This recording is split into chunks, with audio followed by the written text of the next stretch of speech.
Jeremy. And this episode of the podcast is sponsored by my new YouTube channel, actually. I'm launching a new thing. We're going to do some silly shit. It's called Late AF. Sorry, I dropped a bunch of shit while I'm trying to do this ad copy. So go to my YouTube page, and at the top of the page is featured channels. Go to Late AF and subscribe to that. We can't even name the channel properly and tell you what to go search for because we don't even have 100 subs on it. Next Friday we're shooting our first video, and we should start having some stuff up there, so help us get to 100. It'd be super dope if we could get to 100 subscribers before we even put our first video out, but that's neither here nor there. This episode of the podcast is sponsored by ShooterLube, America's best gun care system. With the new technology, we have you cleaning your gun better than ever. The new solvent is designed to penetrate deep into the pores of the metal, cleaning carbon buildup in less time than other leading solvents. You can feel good knowing that you're cleaning your firearms with a product that passed military testing. It's waterless. That's not right. Oh, I skipped the line. That's hilarious. That's hilarious. It's odorless. No water. It fully evaporates, leaves no residue, no hazardous ingredients per the EPA. It has a high flash point. It's non-corrosive. It does not freeze, and it is non-flammable. And weapons oil, standard lubricants. Guess what, guys? Those things, they're outdated. That's a thing of the past. With the ShooterLube Extreme Weapons Oil, this shit hits different. It's built different. With the new cutting-edge technology, creating a new level of gun lubrication and protection. Unlike other gun oils that just sit there on the surface, the Extreme Weapons Oil penetrates deep into the pores of the metal. It forms a bond on and in the metal that does not wipe off, wear off, melt, or evaporate with heavy use. You can feel confident using your weapon to its fullest potential. It's biodegradable, non-flammable, non-toxic, 100% synthetic, low odor, non-staining, rust and corrosion protection, and it reduces wear and friction. They're offering free shipping on all orders over $35 with a 100% money-back satisfaction guarantee. You can buy the two-stage kit. I think it's like $20 or something like that, or just less than $20. They also have a mat if you want to clean your gun. It's a cool company. It's a super cool company. We've been working for them a while. We got a good relationship with them. I use this stuff when I clean my weapons. Just super cool guys. This episode of the podcast is also sponsored by Warner Elements, your partner in growth. You guys need a website, you need social media, and you need a way to best represent yourself these days to break out from the crowd. Whether you're a comedian, a podcaster, a musician, it doesn't matter. Okay. Warner Elements specifically works with small businesses and other talented people to help them get their shit off the ground. Go to wehost.warnerelements.com and you can get a free domain registration, unlimited bandwidth, unlimited server space, fucking a year's worth of hosting, a carbon-free footprint, unlimited emails, unlimited everything for $99. All you got to do is go to wehost.warnerelements, that's WERNER elements.com, wehost.warnerelements.com, and then make sure you guys use the promo code SINGER. That way you guys can get that deal. And that deal is also exclusively for JSC listeners. Nobody else has that discount code.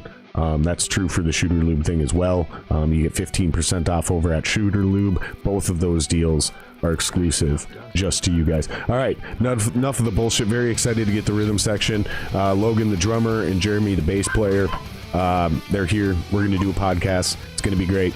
Hope you guys are looking forward to it.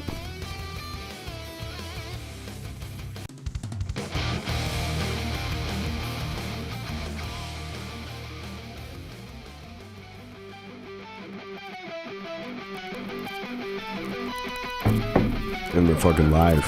You guys got your phones. Let's go, boys. You don't have to have them off, but you got them on silent or whatever. Yeah, beautiful. Thanks for joining me, boys. Thanks for having us. Yeah. Thanks for everyone in chat. Oh, it's working. Let's go. Nice. There we go. Welcome, everyone. Hit subscribe. Hit subscribe if you guys haven't already. Very excited to have you boys here. You gonna open your beer? Or you're just gonna look at it? He's gonna look at it. He's not a drinker.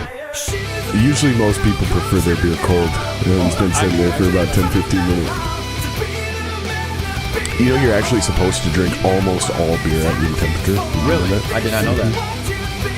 Almost all beer is I mean, it's not actually true, but like almost anything not light beer should not actually be served super cold. That's what I meant to say. Sorry. Yeah, like IPAs are actually better flavor-wise from a flavor profile. Yeah, they're better warm. Not like warm, but they still taste like shit though. Nah, they taste great, man. You taste like shit. You got shitty taste. That's what it is. I hate the aftertaste. It tastes so bad. You don't like beer. You're not really a drinker. Nah. Why is that? Why? Yeah. He's too young. 19. Oh. Yeah, no, I can't drink yet. You're not really 19 though, because you are drinking a beer on the internet. So he's 21. There's no illegal activities happening. Nope. Right. None at all. Zero. He is 21. And we also never have once ever done drugs on this podcast. No, yeah. It's illegal. It's illegal. We would never do any of those things on this podcast. No mistakes are being made here.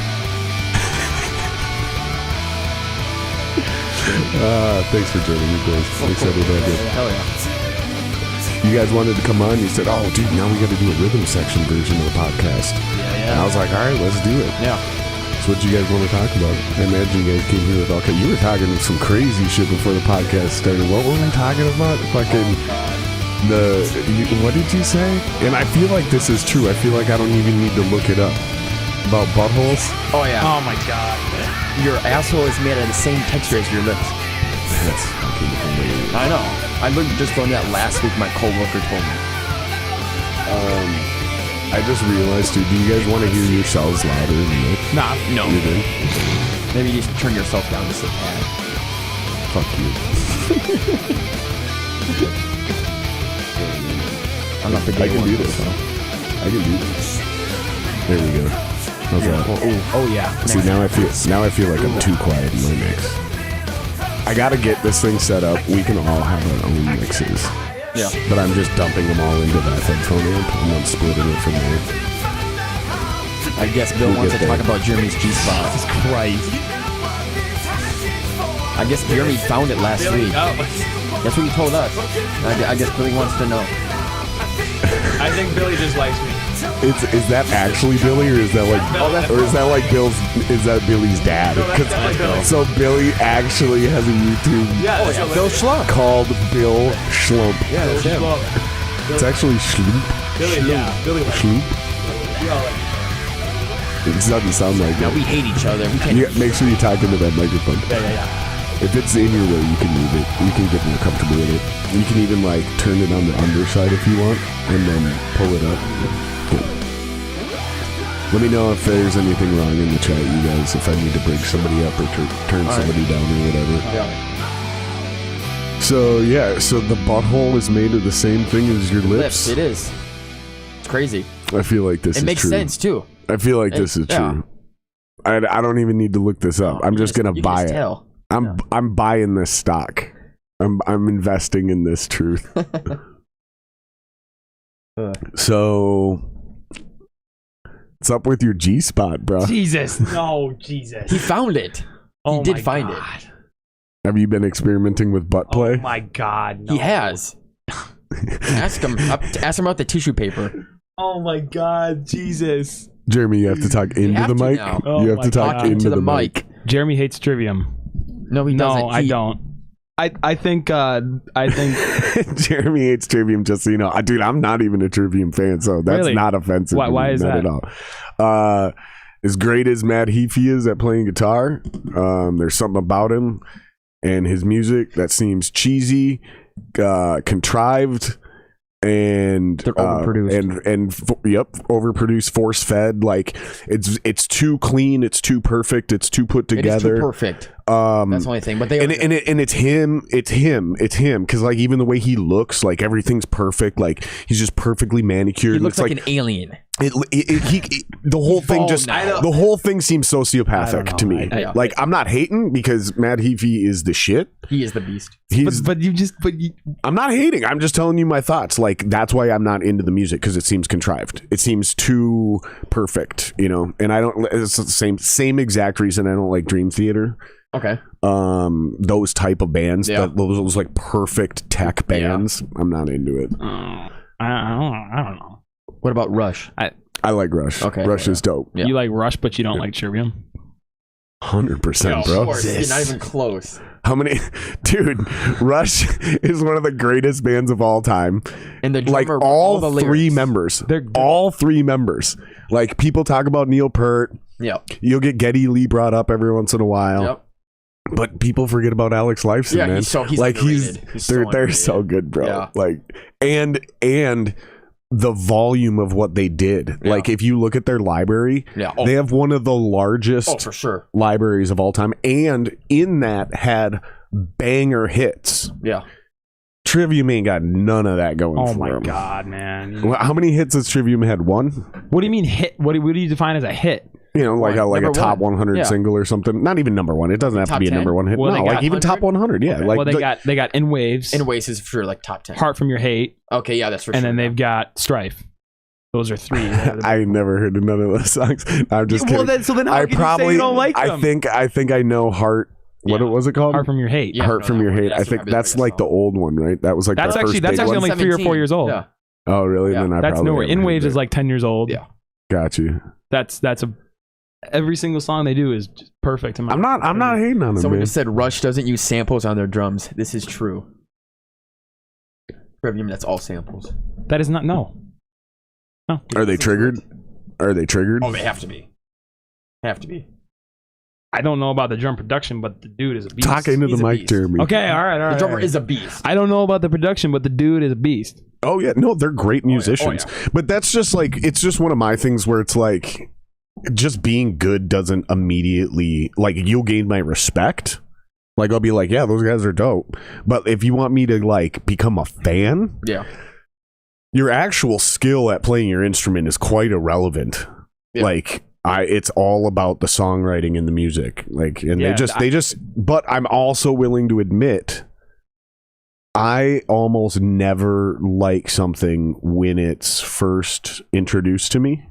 Okay. Whether it's new or old, Just takes right? a while to That's get used fair. to it. That's the Like same 10, thing. 15, 20 years later, Yeah.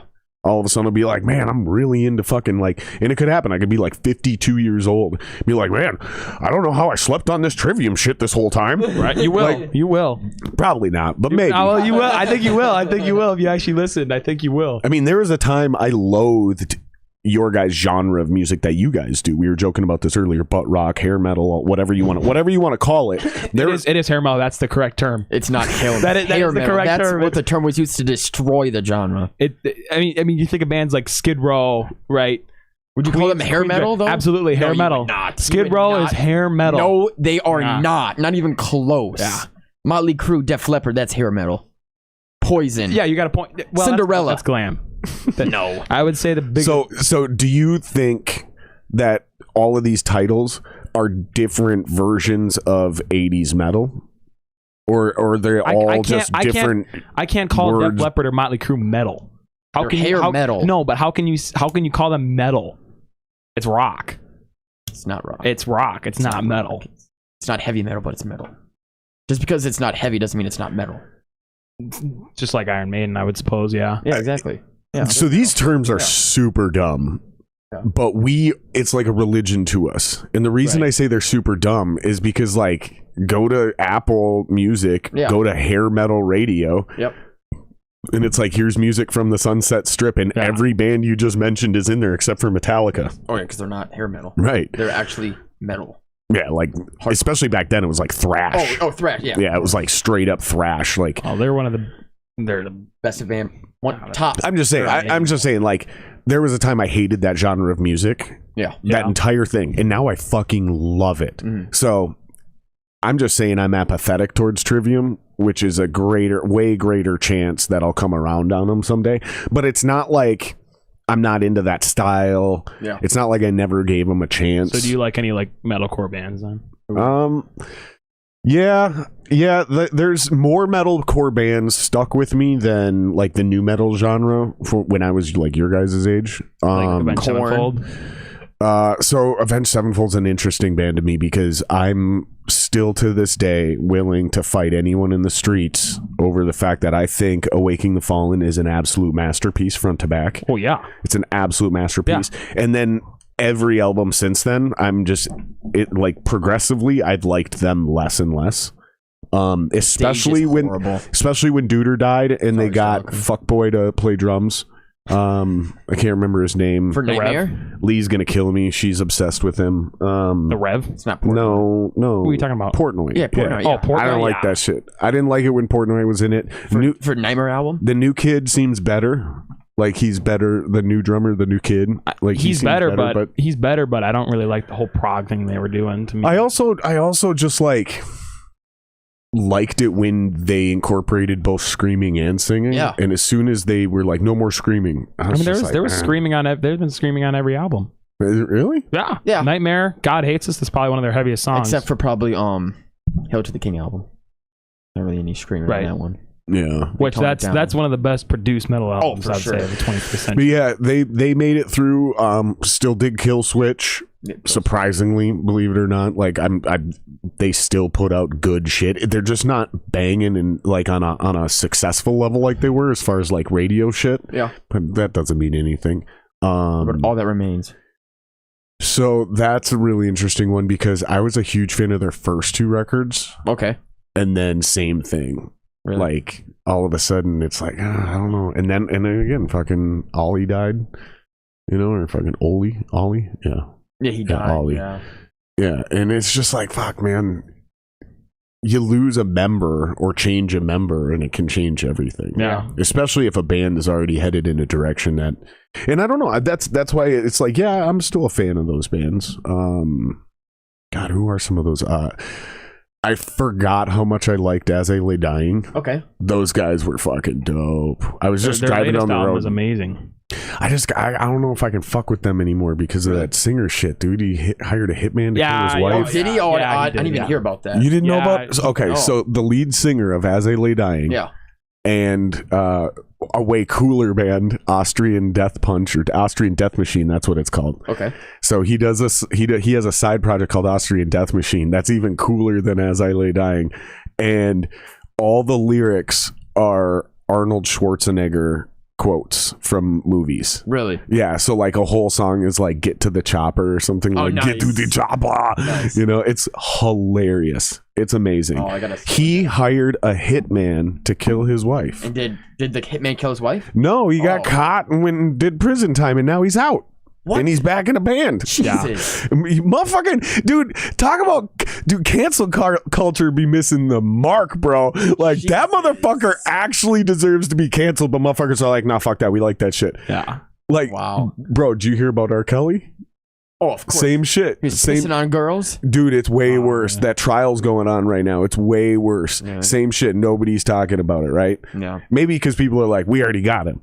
But I don't know, dude. He had this kid, this little dude, this little boy, like a teenage boy, that he was like sexually molesting and like manipulating and like I was reading this article where he brought this kid to I can't remember where it was, but he turns on the lights. There's a boxing ring in the middle of it, and then he just they walk over and they're standing next to the boxing ring, and R. Kelly just goes, and all of a sudden a girl comes crawling out from underneath the boxing ring.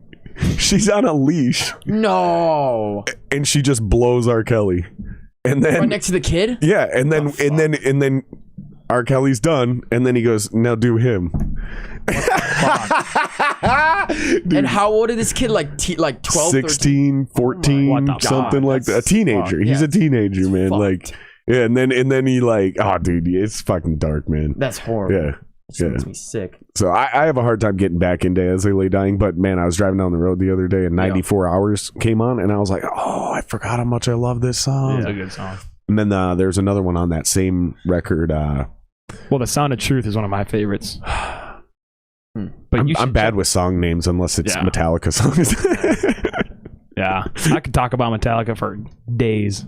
I could sit we'll here and get there. We'll get there. We'll get there. I feel guilty talking about the same things in the same bands every podcast. Yeah. And it's like not everybody watches every podcast, but the guys that do probably get sick of hearing me say the same opinion on the same things over and over again, but it is what it is. What about you guys? Is there any of those fucking metalcore bands that you're still digging? Other than Trivium. Well, there's the three. Other than those fucking losers. Jesus! Oh my God! I'm just kidding. They're all way better at instruments than I am. Like every single one of them can run circles around me on their respective run instrument. circles around everybody. Exactly. I mean, true. I'm just true. They do, and I think that's why I don't like them. Is because it's like, okay, you're all super dope. Yeah, we get it. Like. Write a truly amazing song. Yeah. Like the Feast of the Fire bangs, I'm not gonna lie. Hey man, I'm not gonna lie. Logan also texted me and gave me a list of things to say to get you all fired up. Nice. Jesus. I love it. That didn't happen. That was a total lie. That was completely fabricated. Nice. Jesus. There's not one band that I don't think every single song on their entire discography is perfect to me, like Trivium. Really? Yeah, every single song perfect, top to bottom perfect. Sorry. Yeah, but as far as the metalcore bands, we made up a term, me and Stalker, about metalcore. Metalcore? Yeah, metalcore, because it's the three Matts. Yeah, if you take Avenged Sevenfold, their lead singer, Matt Shadows, and then Trivium, Matt Heafy, and then Bullet for My Valentine, Matt Tuck. So it's our three favorite metalcore bands. Metalcore. Pretty great. Bullet for My Valentine, man. That shit's cheesy, bro. What? What? That's just cheesy. They fucking bang. Man. That's just cheesy, bro. Dude. Give it a few years. What do you mean? Wait till you get a few years on you. There's only a few more. You get a few more pubes grown in. Scream Aim Fire album, top to back. Actually, I'll tell you what. Fuck the pubes. I'll tell you what. Come talk to me when you start getting a couple like back and shoulder hairs growing in. Nice. When you get like about 30, when your back and shoulder, they're still few and far between. Yeah. Then I want you to tell me Bullet for My Valentine is still dope. They fucking slap. I think the only. What was the last album you heard from Bullet? Can you even name one? Exactly. Fuck no. You can't. Exactly. Fuck no, because that's just whack, dude. Why? How am I gonna? Is there an actual reason? I don't like him. I was a fan. I was a fan. They had one album back in the day. They had one album back in the day, probably. Yeah, it's Poison. And they had the banger of a hit song on that. Tears Don't Fall. Yep, great, well written tune. Yep. And then I think I went back to iPhone and like my old iTunes library populated. Yeah. And that's the thing is like, it just doesn't hold up. Like I listened to it and it doesn't sound dope anymore to me. And then I listened, I was like, man, I remember being really into this. Like, and then I would listen to it over and I'm like, yeah, I'm just not into this anymore. Sometimes you just grow out of shit. Yeah, no, I would agree with that. That's true. I mean, sometimes that's just what it is. It's not like, and the reason is it like, as I listen to it now, it just sounds cheesy. Like, it just sounds cheesy. Is it the lyrics probably? Probably. Yeah. Lyrics? I think. Yeah. I could see some of the lyrics. Yeah. Yeah. In fact, it is the lyrics now that I'm thinking more and more about it. Yeah. And that singer's voice, like, he did a really good job on that whole record, The Poison, of like capturing, or maybe it was the producer, got him to sound like, okay, this works for a whole album. Yeah. As soon as I started delving into anything, I was like, I just can't get into this shit, dude. Singers will fucking completely turn me off of a band, and that's how most people are. Yeah, like the whole band could be dope because you got to think about this, you guys. We're musicians. Yeah. So when you ask me these questions, I'm talking like a fan. Like, nah, fuck that shit. I don't fuck with that because it's like, as a fan, as a normal person. Yeah. It's just not resonating with me. It doesn't speak to me. As a musician, we can have a completely different conversation, right? Like, I can explain why these guys are fucking really good at what they do and they make money and they're far more successful than me. All those things are obvious. I think we're just talking about just as a listener, right? Yeah. Yep. As a listener.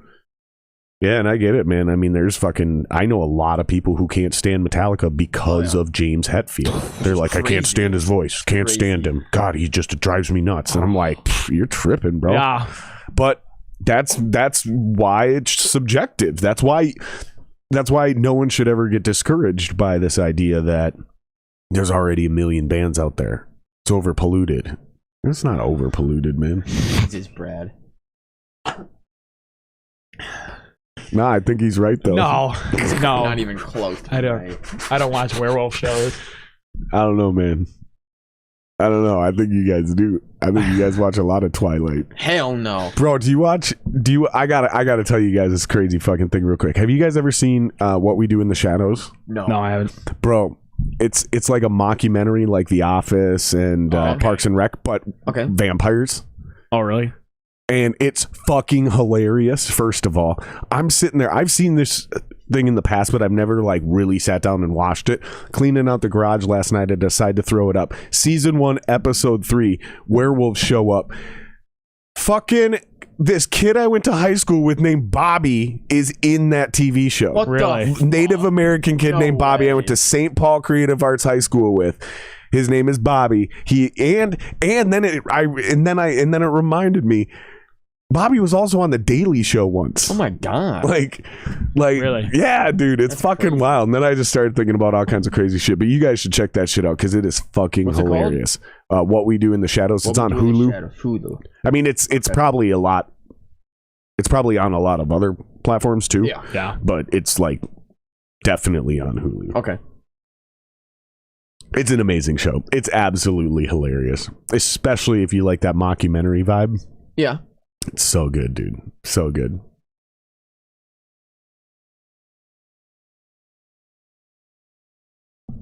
I'm just gonna wait and see how long we can ride this awkward silence. Exactly. Not I'm bad. trying to read I think we're all trying to read. Teeny Bopper Werewolf. But I'm just gonna read this comment so people understand what the hell's going on. Yeah. So, your guitar players, Faja, put in chat, bullet for my Valentine is for the same people that like those teeny bopper werewolf vampire shows. I think he's right. I think he's totally right. I think you guys will grow out of some of these bands. Not the music. I'm not saying the music's childish, but I do think 10, 15 years from now, you're going to be like, yeah, you were right. That bullet for my Valentine shit was cheesy. Maybe. Like, I have a hard time... If there's a 10 to a 17-year-old kid that's really into Five Finger Death Punch, Yep. I have a hard time believing We both like them. you like them. Yeah, we both like them. I have a hard time believing you will like them 15 years from now. That's what I'm getting at. Like, I think it's something that you're into now that you won't be into later. Just like in my generation, it was a bunch of different bands. Limp Bizkit, Nirvana. I never liked Nirvana, but yeah, but that band is one that actually people didn't grow out of. Nirvana. That's one that like if you liked Nirvana, Soundgarden? most people liked Nirvana. Same thing. Like most people that liked Soundgarden are still into Soundgarden. Yeah. Right. Like but you look at like Limp Bizkit, motherfuckers are like ashamed to admit they ever even like that band anymore. Now they're like, Limp Bizkit fucking bangs. No, they don't. Yes, they do. What do you mean? Their first Fred album was Durst bang. is a tool. He's a tool, but fucking they bang. I Fucking hot dog. I sound like I hate all music. Yeah, okay. What music do you like? None of it. No, it depends, man. It depends. I go through phases. I've been diving into old shit lately. I've been listening to a lot of old shit lately. 90s or 80s? No, like 70s? old 60s, 60s, 70s. Yep, getting Buddy back Rich? into the old. No, like Buddy Holly? and it's not even like discovering shit either. It's shit I used to listen to all the time, and I'm just going back into that path. Pink Floyd, Okay. fucking Led Zeppelin, Nice. Jimi Hendrix. Hell yeah. Yeah, it's weird. I mean, new shit, Misery Signals, big fan of those guys, even though they don't put anything out ever. Yeah. Coheed, obviously, I talk about Coheed? them a lot. I'm a Oh, yeah. huge Coheed Really? fan. Yeah. Those guys. But that's one of those things where it's like, nobody likes them, and I get it. But once you're forced to listen to them for a long period of time, Yeah. they grow on you like a parasitic bond. And where are they from? Cali, I think. Oh, really? I think- thought they were out of country. Nah, they're from here. Oh, are they? They're American. Oh. Protest the Hero. I'm a huge fan of Protest the Hero. You guys listen to Protest the Hero? Never Do heard of not. Never heard of them. Nope. Never heard of them? Yeah, heard of that them. makes sense. They're not very big, but they're fucking dope. They're breathtaking. Like, they're discouraging. Like, you listen to that shit, because it's not only do they write, like, technically proficient music, Yeah. and not only do they do all the things that I just gave Trivium and Dream Theater shit for, Yeah. they write catchy banger ass songs. Like they get stuck in your head. At least for me. Yeah. Like I'll just find myself like randomly humming, not even singing, but like humming the vocal parts. Okay. Yeah. That's when you know you're writing some catchy shit. That's true. Yeah. Protest the Hero. Those guys are fucking absolute. Like, man, you know what, dude? They're at that level, though. I would not be surprised if you guys end up touring with Protest. How heavy are they? They're not that heavy. Okay. They're fast. Who'd you compare them to? Lots of double bass, or you mean fast? They're fast. They're fucking fast. It's like tempo fast? Yeah. Thrash rock. Yeah. It's metal, but it's not. They're not that heavy. It's not thrash. No, it's very progressive. Speed metal? Very progressive. Okay. Very progressive as far as like. Yeah, it's kind of hard to explain. Or no? They'll throw some every once in a while, but it's not that. It's a lot of singing. Oh, really? It's like. It's honestly, they kind of remind me of like a modern day Rush. Modern day Rush? Really? Yeah, but not really. Like the sound is nothing like that. Just like the way they do shit. It's like, how would you have described Rush? How do you describe Rush now? Right? Think about it. Like it's a really hard band that like, because you're going, oh, thrash beats? And I'm like, nah. Yeah. Like, how do you describe Rush? You really can't. They're like a progressive hard rock band that was around in like 3 different decades, basically. Protest is just this sneaky unknown band. A lot of guitar players do know who they are. I bet you Logan and Billy probably know who they are. Okay. Oh, that's right. Cambria's from upstate New York. Okay. Speaking of out of America, what do you think of Avatar? You know him? No. You don't know Avatar? I've heard of him. No. Sounds like Marilyn Manson. Yeah, kind of. That's what I get. It's like a 5-piece. They're from, I think, Sweden or Finland. And me and Störmbreaker and Steel Corner 27 are going to see them at the Fillmore in a couple weeks. It's going to be a fun show. They're really good. What do they sound like? Like Marilyn Manson, kind of. Yeah. But they're a 5-piece and they're a little bit more diverse. You probably heard their hit song, Let It Burn. That does sound familiar. Oh, yeah. That song was huge. Yeah. Really? Oh, yeah. Just that riff. Then we're going to Knotfest down in Iowa. Me and Störmbreaker are. Oh, really? Yeah. So that's Trivium, Gojira, Lamb of God, Megadeth, Faith No More, Slipknot. Dope. Just loaded with bands, yeah. When's your guys' next show? Tomorrow. Where? That is at Beaver Bottom Saloon. That's right. That's right. God, you know damn well that was a strip club at one point. What? The Beaver Bottom Saloon? Beaver Bottom? Come on, man. You know damn well that was a strip club at some point, bro. Had to be. That's hilarious. You're playing with Seether? Hinder. Same thing. Yeah. Lips of an Angel. That's their hit song back in 2005. I actually saw Hinder open up for Nickelback, Chevelle, and Hoobastank at the XL. And I was like, 2005, so I was like 8 years old. Hoobastank. Dude, Hoobastank banged back in the day, but they kind of. God, didn't they have like a big song? Yeah, it's too? The Reason. They had like one banger. Yeah, it was the piano intro song. I think I remember. Yeah, that. that was on 93X fucking 20 times a day. 93X. 93X has gone to shit now, though. It has. They play the same fucking 5 songs all day long. Dude, I've been hearing that same argument for 30 years, though, bro. Really? Yeah, like it ties directly into what I was saying about these bands. Like you start to see and get irritated with certain things at like certain times. You know, after about 10-15 years in 93X, you're like, oh my god, I can't. And it's usually because like there's a group of music that came out that you can't stand. Yeah. That's what happened to me. I used to listen to 93X religiously all day, every day. And then all of a sudden, this one fucking summer, all the music that came out was trash. I started listening to sports talk radio. What the fuck are you guys giggling about? Are you giggling about these asshole comments? Yes, they're hilarious. So good. Jennifer, you need to dial it back about 20 or 30%. Too funny. Chill. That's who is that? I don't know. That's your mom? Yeah, it is. I don't know her. Who is that? It's fine, Karen. It's fine to carry. It's fine. It's fine. You're making these guys uncomfortable, and it's getting awkward in here, Jennifer. You got to dial it back a little bit. That's hilarious. And don't tell me how to run my show. We'll talk. These guys are going to be here for 2-3 hours. We're not going to fill 2-3 hours on just talking about Störmbreaker. We'll get to it. We'll get to it when they want to get to it. Like, Jesus, calm down. But I do have a question for you boys. All right. So how the fuck did you guys get into music? Like, what brought you to that career path, towards that passion? Like, were you always into music? Oh yeah, ever since I was like 3 years old. So you knew. Oh yeah, I knew. I was a late bloomer. I think it was like, in elementary school, I had listened to the mainstream pop and country, and I was like, Bitch. Yeah, right.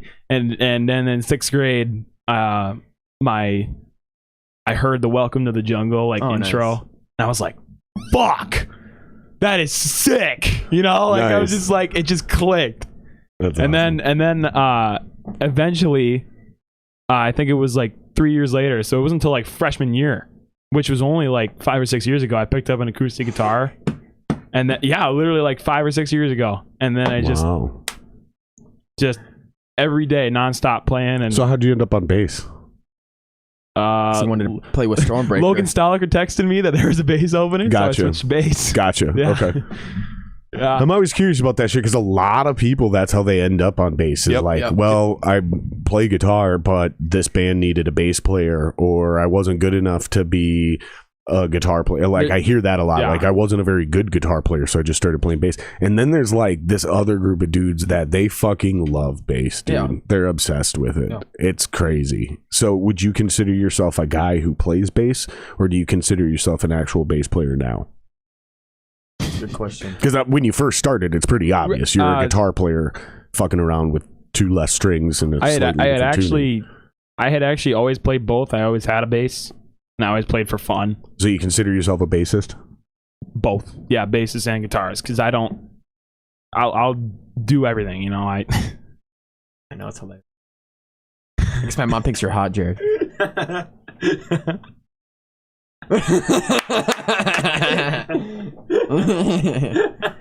has no comment. He doesn't even he's speechless right now. He doesn't even know what to say. But yeah, I had played bass before. It's funny. It's funny she typed that because I just happened to put my cigarette out. I do gotta quit smoking though. I really do, and it's in the works. Well, it looks cool. It does look cool. It does look cool. It's not about the look though. No, but it looks cool. It does look cool. Like standing out. It looks cool. No, it doesn't. I don't think it looks cool. You don't think it looks cool? No. Then why do you do it? Because I'm fucking addicted. Exactly. Addiction. Yeah, it's hard. I have less control over cigarettes than anything else in my life. Really? Actually, it's really starting to piss me off. Like it's really because I can quit drinking no problem. Yeah, I can pretty much stop anything I don't like except for smoking. I just can't fucking quit, dude. How old are you? 37. Well, I'm about to be 37. All right. Yeah. Started smoking when I was 12, and then no way, and then quit at 19. Oh my god! Quit for 10 years, and then started again at 29. Shit. So I gotta quit. I gotta quit now. Yeah. It's crazy. Fucking off. It's rough, dude. It's hard, man. Like smoking exercises your lungs. It's good for you. My man Max over there. What a beast. Shout out to Max. Shout out to Max. Yeah, my buddy.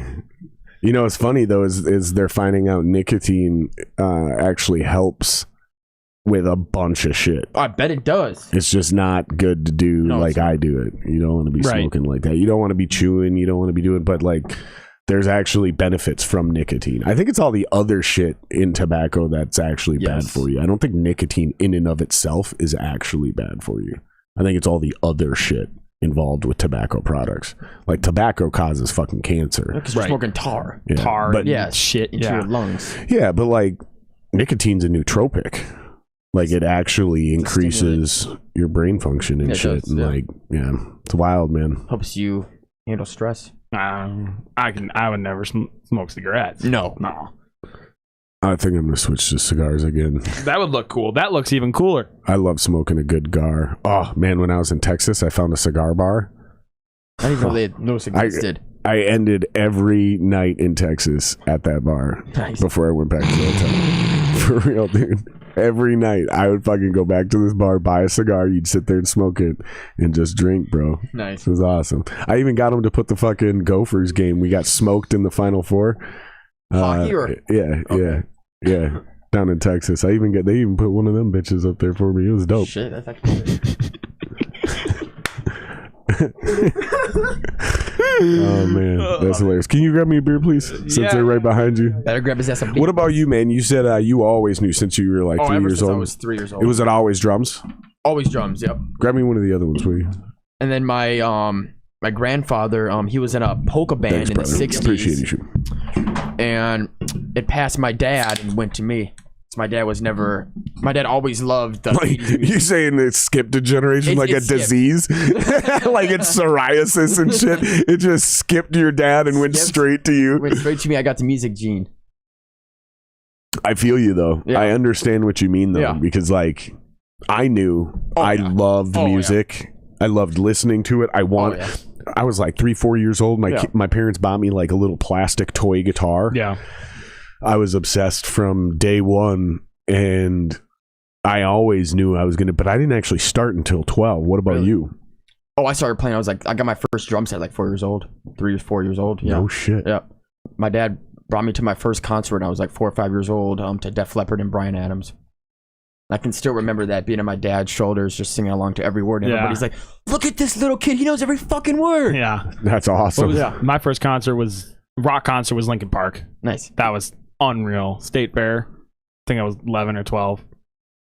Grandstand, I assume? Yep. Favorites. Yeah, that was awesome. Dude, I've never seen a band in the grandstand at the State Fair. It's pretty Really? nice. It's I saw nice. Motley Crue at the State Fair.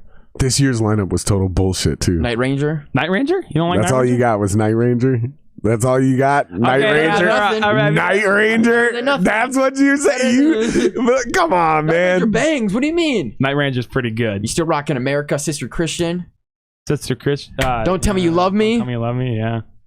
I got some good It's a songs. good song. Using the damn Yankees. Super group. One of the best super groups ever. I saw Hinder and Seether at the State Fair as well. I saw Poison at the State Fair. I've seen a lot of shows at the State. I saw Kid Rock at the State Fair. What's the best concert you ever seen? Oh God, Ever. Jesus! I've been to so many. I could not name. Disturbed. Front row. Really? Yeah. Man, you just love cheesy music, bro. Jesus! Ooh, wah. Oh, come on, man. Ooh, wah. Jesus. Oh, man. That dude wrote a whole song. No, mommy. No, mommy, no. Just yelling, just mad. Like, do you that actually know what it's about, though? Didn't he get like beaten as a kid by his mom or some shit? Yeah. Grow up, get over What? it. You can't say that. Jesus. Man, you got fucking mommy issues, bro. You got Exactly, you're yeah. a grown ass man in a fucking legit ass band, dude. You don't need to be writing some weird shit like that. You could just, that song was dope. That whole weird middle section could have just been gone. He could have wrote, I like that. He could have wrote any lyrics he wanted, and that song other still band would have has been a done that, hit. though? What other band has done that though? I don't know. No, man. no other band has done that. It's unique. I think based on my attitude, I think I'm gonna start listening to old country music next. Tim McGraw? I like everything. I like everything. Any of it. I like boy any band. of it. Slapped a little bit. Jesus. The worst taste in music. This is it. This is funny. I will tell you my. How about this? I'll tell you my top 5 bands of all time. And Jared's gonna laugh his ass off. I probably am. And just you like, let me know if any of them are right. actually good. Okay. Okay. 1 Trivium, 2 Avenged Sevenfold, 3 Disturbed, 4 Metallica, 5 Breaking Benjamin. Okay. Metallica's like the greatest band of all time. Okay, so you like them? Yeah. about Breaking Trivium is an elite level band. I Right. just don't like the songs they Okay, write. I'll respect that. Right. I'll respect that. Avenged Sevenfold, like I said, they actually wrote a masterpiece album, and these aren't small feats. You know, to write a masterpiece album, like that's rare, man. I mean, you're talking like Appetite for Destruction, people could argue different Metallica albums. You know, some people would argue the Black Album. Some people would say Justice. Some people would say Puppets. Puppets all the way. Puppets all the way. I got a necklace right here. You know, but it is what it is, right? But to say Avenged Sevenfold wrote a masterpiece album, I mean, I can't dog that band. I just don't like the newer stuff they've been putting out because it no longer like connects with me from a musical level. But they're still they became just like a lot of bands where it's like, and this is how I feel about most music. Tell me if you guys relate to this. Right. It's like, no, I don't love that band, but like there's still parts where I'm like, dude, that is a dope part. Like that guitar riff or that drum part, or wow, I really like that singer. Yeah. I like that chorus, whatever. That's way more realistic for me than to be like, yep, I love that band. And it's just, part of it is age, but a big part of it is exposure. Like I'm just burnt out on a lot of what I would call derivative music, where it's you get a one band that pops in a genre, and then a plethora of bands that come behind them trying to mimic that sound or style. Some of them are even put together by labels. They're not even real bands like you guys. Like you're a real band. You guys formed a band. You're writing these songs together. Yeah. You're putting this thing. That's a real band. Some of these guys, it was like we all have record deals. None of us have put out a record, but we all have record deals because you play drums for this person. You see what I'm getting at? You play bass. And then the label just slaps us together because those other acts aren't together right now. They slap us together and go, we need you to create a bunch of new metal music. Or we need you to create metalcore because that's what's hot right now. Yeah. Or we need you to get on this. Realistically is what would happen for us in that scenario right now is they'd be like, we need you to get on this Greta Van Fleet thing. We need you to like make some like Led Zeppelin style stuff. Yeah. That's in a lot of these bands that we're talking about were like that. Not all of them, but a lot of them. When you guys ask me about a band and I don't like it, 9 times out of 10 they're put together that way. And there's a shockingly large amount of them. Getting a call. Looks like Billy's calling you. Oh, Billy. What? Oh. Who's calling? Billy's calling him. No. This bitch. Hold on, Billy. All right, Billy's calling. Hold on. Hold on there. Hold on, He's gonna Billy. say some shit. Hold on, Billy. Hold on, bitch. Don't get your panties in a twist now. All right. Let's see. I think we got him. There he is. He's fucked up at the bar. Can you hear us, Billy? Yeah, we can hear you guys. You and Tell Brick to get off his phone. Logan, get off your phone. Logan, get off your phone, man. I should be more on this. What's up, Billy? You called to talk some shit? Or you called to chew my ass for talking let's shit? Hear it. Trivium sucks. Trivium's ass. They're trash. Yeah. Logan, yeah, the live stream's behind right now. Yeah, there's like a 15-20 second delay. Yep. It's for safety. Yeah. For safety, it makes sense. Got to play the safe card, right? Of course. So what's up, dude? We're fucking getting drinks. What the fuck's up? I know you're drunk, you bitch. I got a phone call from you, and I figured I'd answer.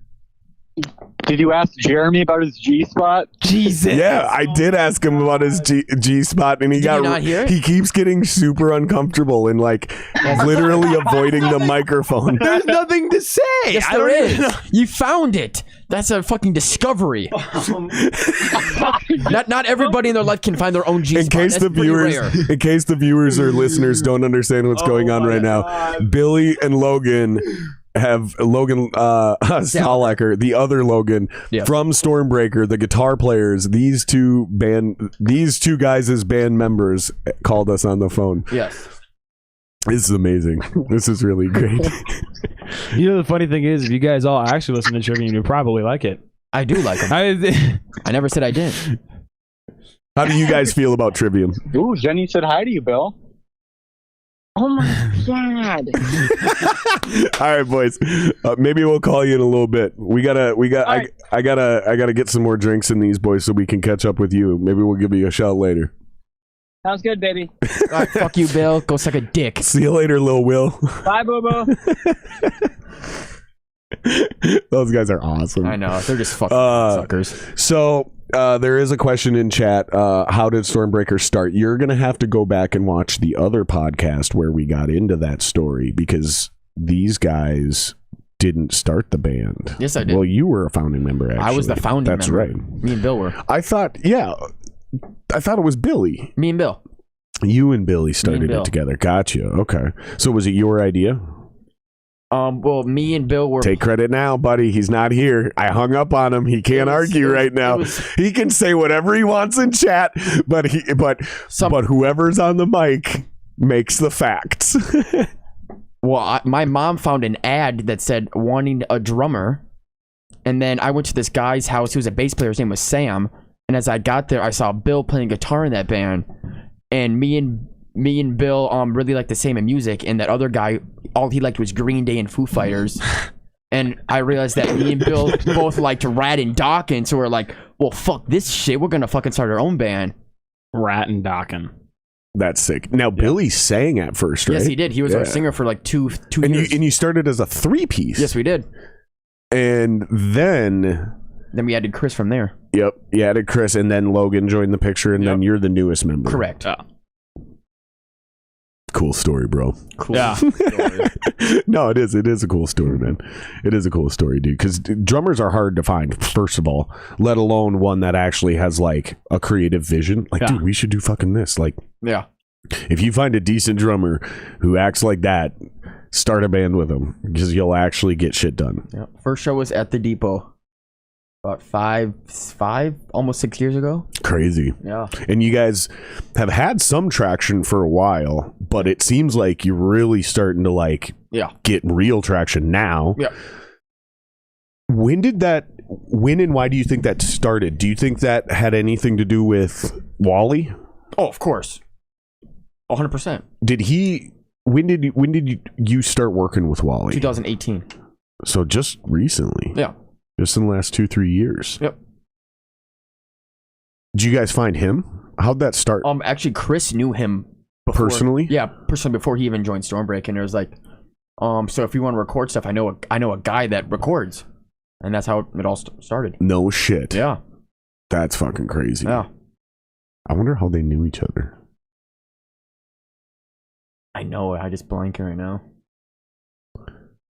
You know what's funny is Chris actually has my number. Really? So if Chris wanted to, he could call me right now. I'm sure he's watching. I doubt he's watching. I doubt he's watching. He said good luck. I doubt he's watching. Good luck. That's some fucking good luck. How did he say good luck? That's the question. That's how he said it. Good luck. Good luck. That does not sound supportive. Like if you say it the right way, it sounds super negative. Good luck. Oh, that's fucking funny. So what else did you guys want to rap about? I know you guys got a lot on your mind. Put your phone down. Yeah, put your phone down. Annie just texted me about my drums at her house. Oh, it better be important. She says, when you're coming to get your drums, how's the podcast? Okay, don't respond. None of those things are emergencies. She should be watching the podcast. Yeah. How are you going to text? How's the podcast going? I'm on it. Just reply. I'm on it. On it. You'd know if you were watching. Oh, that's funny. Who is that? Your girl? No, this is Bill's aunt, the place that we practice at. Bill's aunt. Bill's Amy. It's so weird you guys call him Bill. Why? That's his name. Because I just read his name as Billy everywhere. I call him Billy. Fuck that. It just fucks with me. You know what I mean? Bill. It's just fucking with my head a little bit. Let's see. I knew Bill before he had Down syndrome. Let's see if there's any actual questions. When I first met Bill, I thought he had Asperger's. Asperger's? Yeah, because he told me that he was in a special ed class, and I literally thought he was mentally retarded. I swear to God, because I was like, this guy's kind of off. I think he has Asperger's. Now we're getting to the good stuff. It was hilarious. Go on. Yeah, me and Joe were like, this guy's off. This dude's weird. He's like, yeah, I'm in the special ed class with all the retarded people. He's like, I sleep during recess. Hilarious. And it wasn't. I'm definitely getting a YouTube strike for this episode. It wasn't not You even dropped until like 2 or 4 3 R months till I bombs realized in a he row. actually wasn't physically retarded. And he's like, "No, man, I was never retarded." I'm like, "You honestly told me that you were retarded in the special ed class." He's like, "I thought you had special needs." But now I know that he doesn't, obviously. That's but so it's funny. hilarious, yeah. No, Billy's No, calm don't down. I'm not answer. answering. Don't answer. Billy, I'm not doing it. Yeah, he's got Asperger's. He's salty now. He's salty. My man's got Asperger's. Yeah. Go Bill. Go Bill. Yeah. I'm sorry you had Asperger's, Bill. We're not answering the call. I'm sorry. I thought you were retarded. I'm sorry. But now I know you're not, so it's all good. Oh my god, dude. My phone lit up brighter than usual. Like I could feel the anger in the ring. Oh my god, that's He's so salty. He funny. just snapped me as well. He's like, fucking these pissed. motherfuckers. He's like, what a dick. They know where I live. If they wanted Dude, to, they could just They better here. come over here right now and crash this shit. I'll be impressed because I want to see him do it. That would be hilarious. It would be fucking hilarious. They're having a good time though. They're out at the bar. Yeah, oh yeah. Oh fuck, that's funny. Yeah, when I first met Billy, I thought he had Asperger's. Fuck yeah, I did. Because he was weird. He was a little weird guy, and then we kind of just influenced him to open up more. You're also a weird guy, That's dude. fine, I though. hope you know accept that. it. I'm a weird guy. You're the only normal one in this room right He's now. not normal at all. He's just shy right now. I'm not shy. I'm talking. You're fucking normal and healthy. He's not healthy. He's got that Kino body. Yeah. The what? Kino body. The Kino body? He's on that Yeah, program. Me and Billy are very me Kino? and Bill are on that program. Me and Kino? Billy are on like Keto? Are you saying? Kino. It's Kino. just a workout thing that me and Billy do, and it's like specific eating, specific workouts. We're healthy boys. You know Dylan from Ninth Planet Out? No. Yeah, he really ripped. Yeah. He was at the show last week, a couple weeks ago. Okay. Super ripped, Metallica shirt. Okay. Ninth Planet Out. Okay. He got us on it. No shit. Yeah. Well, I mean, you do play shirtless, and he wears fishnet, so Yeah. fucking better be ripped. Yeah. Right. I think the best I'm gonna ever do is like a loose-fitting wife beater. Nice. That's like, Your man titties. like not like a white one either. Black? Like no, like a Red? fucking no, like Yellow? a fucking dude. Green? Stop just naming random Why colors. not? I love it. Like they're like shirts, but they just happen to be in like so that, gray. right? Like a wife beater. It's a wife beater style, but it's still a shirt. So you beat wives is what you're saying. All the time, man. That's fucked. All my wives just beat them. Don't be like Charlie Sheen, dude. Did he beat his wives? Oh yeah. How many wives did he have? Oh, at least 4. Are you talking about his porn stars that he paid? He did do that, but no, like Denise Richards, he would slap that bitch around. Oh, you're right. Yes. Oh, that's fucking hilarious. Because I was like fucking around like, how many wives did he had? Like 4. And I'm like, all at once? I forgot. No, he was like actually married to a bunch of chicks. Oh, yeah. And he did beat the shit out of them all. He did. And then That's why he he got went that to anger tiger blood. management. You remember he got that Yes, tiger blood I and do started doing all that winning? Yes. You know, I'm winning.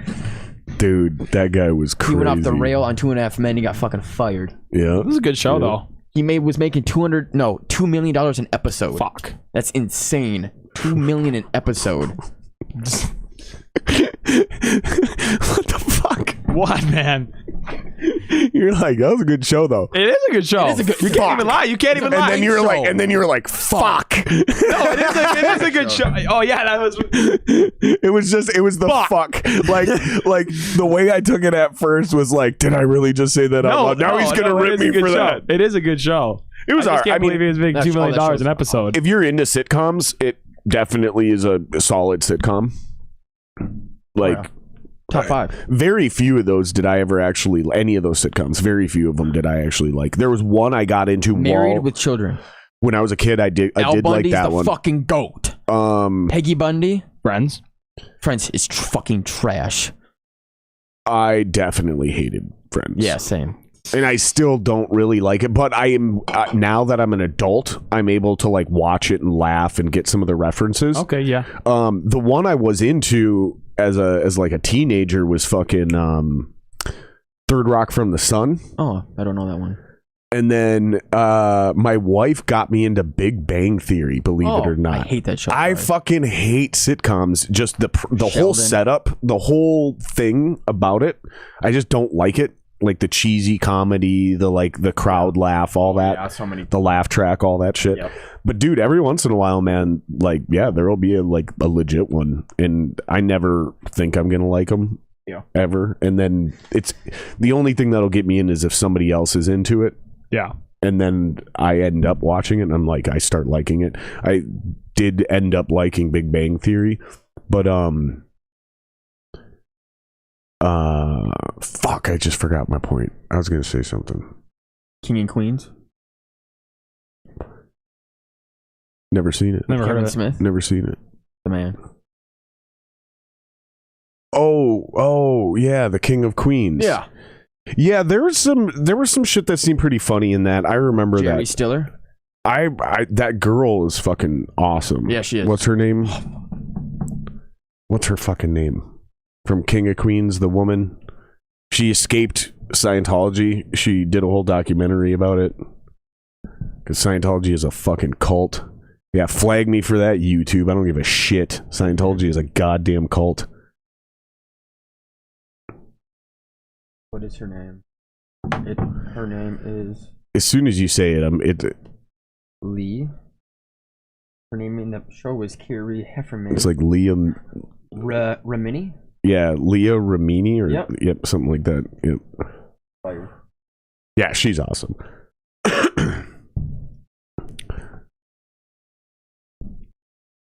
I got a question for you. Well, actually, Cloth has a question for you. What kind of drum set you play? I'm playing a Pearl Export kit. Pearl Export. Export. Kind of cymbals? I don't know how to pronounce them. It's like MENI. Meinl? Yeah. MEINL? I Meinl? don't think there's an L in there. Manini? I'm horrible. What about you? What are you rocking for your bass rig? I actually just upgraded my cab to a Sun 4x10. Got it from Randy from the ex bass player in Hairball. I got that from him, and then I have a Gallion Kruger Legacy amp, and then I run a Dark Glass preamp pedal, which gives it that chonk tone. Chonkiness. And then I got a Schecter 5-string that I rock. The old Schecter. Ah, The old dick twist. that's my favorite for sure. Guitars and basses. That's not an appropriate reference. No one gets that unless you're a regular viewer of this podcast and you follow me on social media. The dick twist thing it was totally inappropriate, but a little inside joke. The old dick twist. You have no idea what I'm talking about, do you? Nope, I don't. It's like one of my favorite viral videos of all time. There's this dude, they're at an MMA fight, and this dude who looks like me, kind of even sounds like me, but also looks and sounds like Neil Brennan from Chappelle Show. Oh, yeah. And he's like, twist his dick. Twist his dick. Guy's obviously faded. And he's like, grab his dick and twist it. And then all of a sudden he's like, the old dick twist. Oh, fuck. Somebody sent me that video recently. This is old. Somebody sent me that video recently, and they're like, dude, is this you? Like, this is you. Like, people legitimately think it's me. I've gotten that video a few different times. People are like, bro, you're fucking hilarious. I'm like, that isn't me. They're like, yeah, it is. Don't deny it. So I don't even fight it anymore. I'm like, yep, that's me. Great. But yeah, the old Schecter. The old Schecter 5-string. Basses are weird, man. Basses are weird. They're not like guitars. There's not a lot of options, especially as soon as you go to a 5-string situation. A lot of people like to try to talk shit about Schecters. That's where I'm going with this. Okay. A lot of people try to talk shit about Schecters, but on a bass guitar especially, you're limited into what your options even are. Yeah. You know, Music Man, Warwick, Fender. You know what I mean? I just can't see myself rocking a Fender. It's tough. It's tough. And then you look at the genre of music, right? And like guys start getting vain about their guitars. Well, it's got to look a certain way. Yeah. I'm not rocking a Fender in this kind of band. I get that. Right. Totally get that. You know? And then money too. Yeah. Like, to get a really nice bass, it's not easy. No. Yeah. It's not easy. You're going to spend some money, and then you might not even be happy with it. And it's not like guitars where you can go to Guitar Center and there's a fucking wall of them. Like, they got like 9 basses. Yeah. Good luck. Yeah. Good luck. My buddy is obsessed with Warwicks. You should look at some Warwicks. I that's what the tribute bass player plays. Yeah. And it's a good tone, but I don't really like the looks of them as much. They kind of like look weird to me. Yeah, they go with they're very natural on purpose. Yeah. Very natural. I like overproduced. I like overdone, like that guitar. You like shit like that that. is sick. That green one. that one is sick, yeah. That one's actually not even mine. That's my guitar player's guitar. Really? Yeah, that's Dalton's guitar. I don't even know why it's here. I think he just left it here You for got an something. acoustic bass too. Yeah, that's not mine either. That's busted. That tuning peg, it's a piece of shit. It's a Rogue. I think that thing was like $100. It's not Legit. It's my bass player's, who's also my roommate right now. He moved in. He's going to school, but yeah, it was busted. And I was like, dude, you mind if I just hang this here? Yeah. It looks cool. And he's like, yeah, I don't give a fuck. And then the acoustic guitar is hilarious. That shitty Yamaha. That's like a $200 Yamaha acoustic that I just put in that case again because I thought it looked cool. Like, it doesn't mean anything. But yeah, I don't mind shit like that. I don't mind shit like that as far as guitars go. But I do also really like that natural look. Yeah. Like this plain, ugly yellow Honer I have. I think that thing's fucking badass. I gotta get better pickups in it, but... And then I have a Gibson Les Paul over here. Well, actually, it's not a Gibson. It's an Epiphone Les Paul. But okay. I have a Les Paul over here, and that's all natural. Like, you can even still see the wood grain. It's just clear-coated. I love that shit, man. I think it looks tough. And as a bass player, you got to look tough. Exactly. Yeah. No, I'm just kidding. It doesn't No, you matter. do. It doesn't fucking No, you matter. do. You do. It doesn't Did you ever matter. notice that bass players are either like super giant or they're like short and bald? Oh, I do know what you're talking about. I mean, there's definitely more than that, but I know exactly the short, bald bass player. Yeah. I know exactly the type you're talking where the about. bass looks bigger than them, and, Nice. and they're it's hilarious. My favorite is the like 3 types of bass players based on like how they stand Yeah. or how they perform their instrument, right? So you've got like these guys, Yeah, I could never do right? that. They always got the Paul fucking McCartney thing. yeah, right. And then you've got the like guys who like to rock it low and they play with a pick, Yeah. Yep. right? Like it's a guitar. Like Savage. Yep. And then you've got the guys who like make it look completely normal. And if you don't actually look for the strings, you can't even tell they're playing bass. Like they don't look or act like a bass player on stage. They're basically guitar players. And I'm just talking about their performance, how they stand, how they carry themselves. And then you have like those true bass players really. Yes. You know, they play the tit guitar, as Dalton likes to call it, when you bring it really high. Yep. And they're fucking hilarious. Yeah. Did you ever get into Mr. Big at all? Do you know them? Mr. Big. Oh yeah. That their bass player? Does he? Oh yeah. Yeah. And I watched like a 10-minute bass solo the other day. You know the guitar player from that band? I don't know his name, but he's freaking good. Fucking, what is his name? I know his name. He's amazing guitar player. Like one of the best in the world. He's fucking crazy. So good.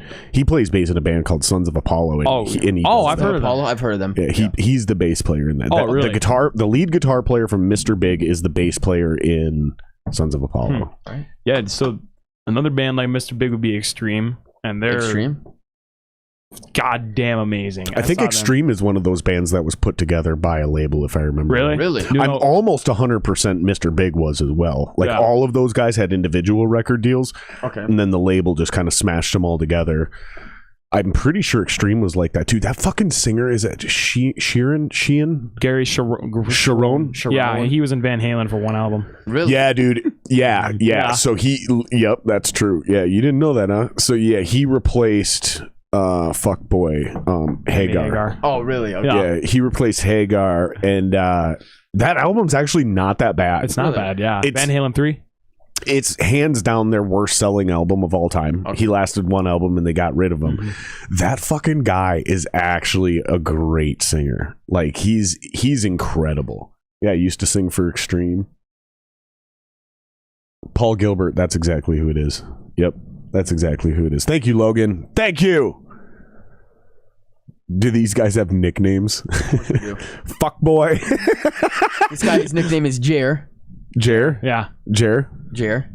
Brick. Guy call me Brick. Brick? Yeah, Brick. Brick and Jer? Brick and Jerry. Yeah. Jer and Brick. Great question. Glad we got that one out of the way. Paul Gilbert, that is exactly who I'm talking about. How old are the guys? 23. Chris is like 30 something. 36. 37. He's 30 36. something. I don't know. Billy Sheehan. That's who the bass player is? I thought that was fucking... Pretty sure that was Paul Gilbert. Because Paul Gilbert wears those fucking headphones. Yeah, I'm 19. Billy's like 24. No, he's not even 22. You're 21. I'm 21. Stalker's 21 as well. Y'all gotta quit these underage jokes, man. They're not funny. I know. Chewbacca. I am the Wolverine. That is true. Yeah. Yep. I'm Yeah, Wolverine. Brad thinks I'm Chewbacca and he thinks Logan's Wolverine. I am Wolverine. I am. I'm Logan, bitch. Yeah, I think you're right, Brad. I think you're right. I think I'm mistaken. Chewbacca and the Wolverine. So you're the Wolverine. Oh, yeah. And you're Chewbacca. Yeah, look at him. I mean, Seriously. I see it in the face. Yeah. I see it in the face. Oh. I'm just fucking with you. Looks like he does. I'm just fucking with you. It's just because you're 22, tall. bruh. Bill's not even 22. He's a bitch. He's like 19. You guys are all pups. I do think it's cool as fuck though that because you guys are all in my brother's generation. My brother's 20. Okay. And I do think it's cool as fuck that your entire generation is into this throwback music.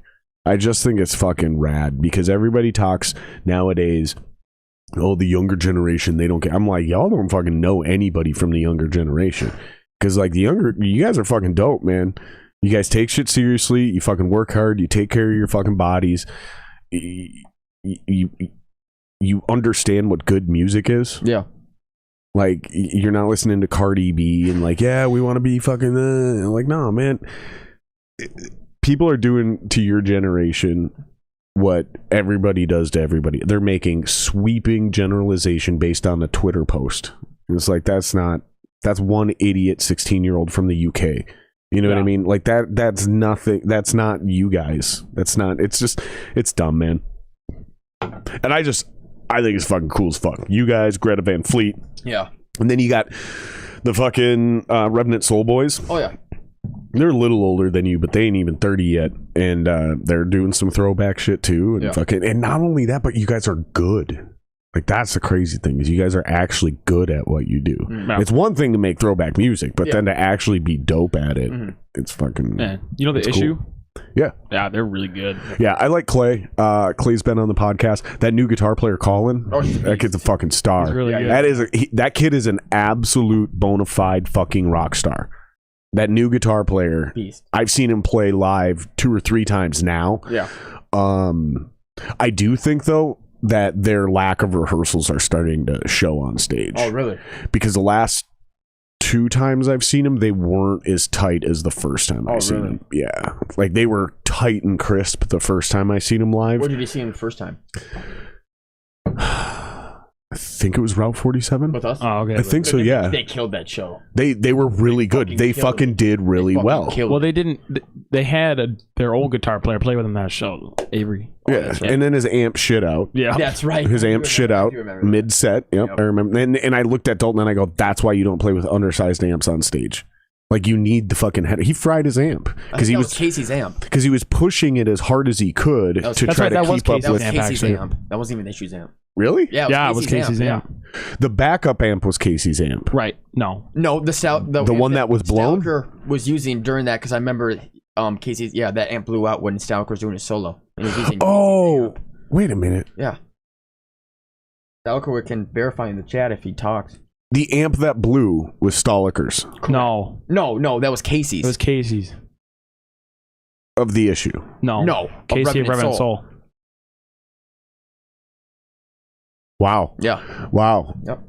Wow. But I remember looking at my guitar player, I'm like, that's why you don't play undersized amps on stage. You need that fucking headroom, because he's trying to keep up with these huge amps, and he's just got that thing cranked, and it's just, yeah, you just don't want to be doing that shit.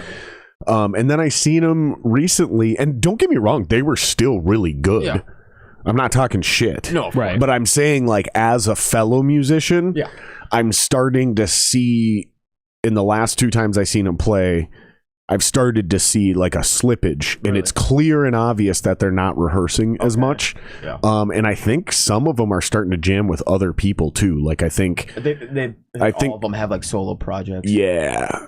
And Well, the bass player Kyle is in another band with that new guitar player. Colin, Yeah, and they're called Zippo Man. Oh, really? Zippo Man. Yeah, they do covers and stuff, and they have a few originals, and they're Yep. pretty. Amp Lab Blue was Casey's, Yeah. but I was using it. Backup amp was mine. Yep. Man, Yep. we did a good job of zeroing in on the truth of that situation. No, we did. I'm proud of us, boys. Yeah. But yeah, no, the issue, those guys are dope. Yeah, I think it's really cool, man. I think it's really fucking cool that you guys aren't all trying to fucking get into hip hop or fucking weird pop music, or because people are. For a while, people have been making the argument that live music is dead and it's dying, and like the future is EDM and all this other shit. And I'm like, man, fuck that. Y'all are dumb. Like, that is a dumb thing to say. That is a dumb take. Yeah. Like, rock and roll is not dead. Fuck no. Metal is not dead. I even joke that it's dead, but that just means like that style is played out. That's when I'm like, metal's dead. It's because nobody's doing anything new right now. It doesn't mean it's actually dead. Right. It can be resurrected. I say that shit sarcastically all the time. I think hip hop is dead. Oh, for sure. I think hip hop is like dead. It's gonna get resurrected, but like as soon as that mumble rap shit hit, I was like, this is done. This is done. This whole thing is fucking stupid now. Because there was a time where, and this is what I really mean. So we talked about earlier, right? Like one band pops, and then you have a plethora of bands that come behind them trying to capture that sound. Yeah. That was not allowed in hip hop for the entirety of hip hop until just in the last handful of years. You had your style, and that was you. And if anybody else tried to rap like you or sound like you, they were a biter. It was like one of the most offensive things you could do. You scoot this way a little bit. You're not even near that mic anymore. Ooh. Down this way. There you go. I don't know how, but you scooted that way. Now you're good. But yeah, it's like now that's exactly what it is. It's like, no, we want mumble rap. No. And it's like that. What the fuck? That's how I define hip hop being dead, is because you don't have that creative individual. Like, even think of the 80s shit we were talking about earlier. Yeah. Motley Crue, Def Leppard. I mean, fuck, any band you want in, Tesla, Queensryche, right? None of them sounded alike. Fuck no. They were all in the same genre, but none of them sounded alike. Right? No, one of the reason because of that is a singer, though. It's in my opinion. I think you're right. Big, you know. But I think that's why that analogy tracks to the rapper thing too, because it's like, no, that's your sound. Yeah. Even when they were all doing the falsetto, fucking power metal 80s style vocals, they all still sounded like different bands. Oh, of course. Yeah. Like, Dio is one of the greatest singers of all time. Would you agree? I think it's hard to argue. Okay. Because how do you quantify vocal talent other than like stupid shit like, can he hit notes? How wide is his range? You know, like, think about it. Like, when you talk about vocals, they're like, oh, I have a 3-octave range, or, you know, an 8-octave range for certain. Yeah. It's like, okay.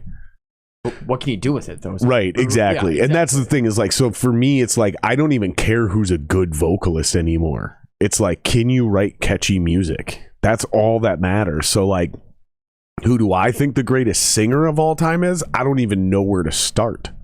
Like, I don't even know how to think about that question, let alone answer it. Yeah. I can tell you easily who I think the greatest frontman of all time is. Who? And that's Mr. Sir. Should be Sir. We should bring royalty back just for this one man. Nice. David Lee Roth. David Lee Roth is hands down the greatest frontman. I 100% agree. Hands down. And I was just going to bring that up. I agree. Hands down. David Lee Roth is the greatest frontman of all time. In his prime, there was nobody that could fuck with David Lee Roth. I agree. Like, nobody. Yeah.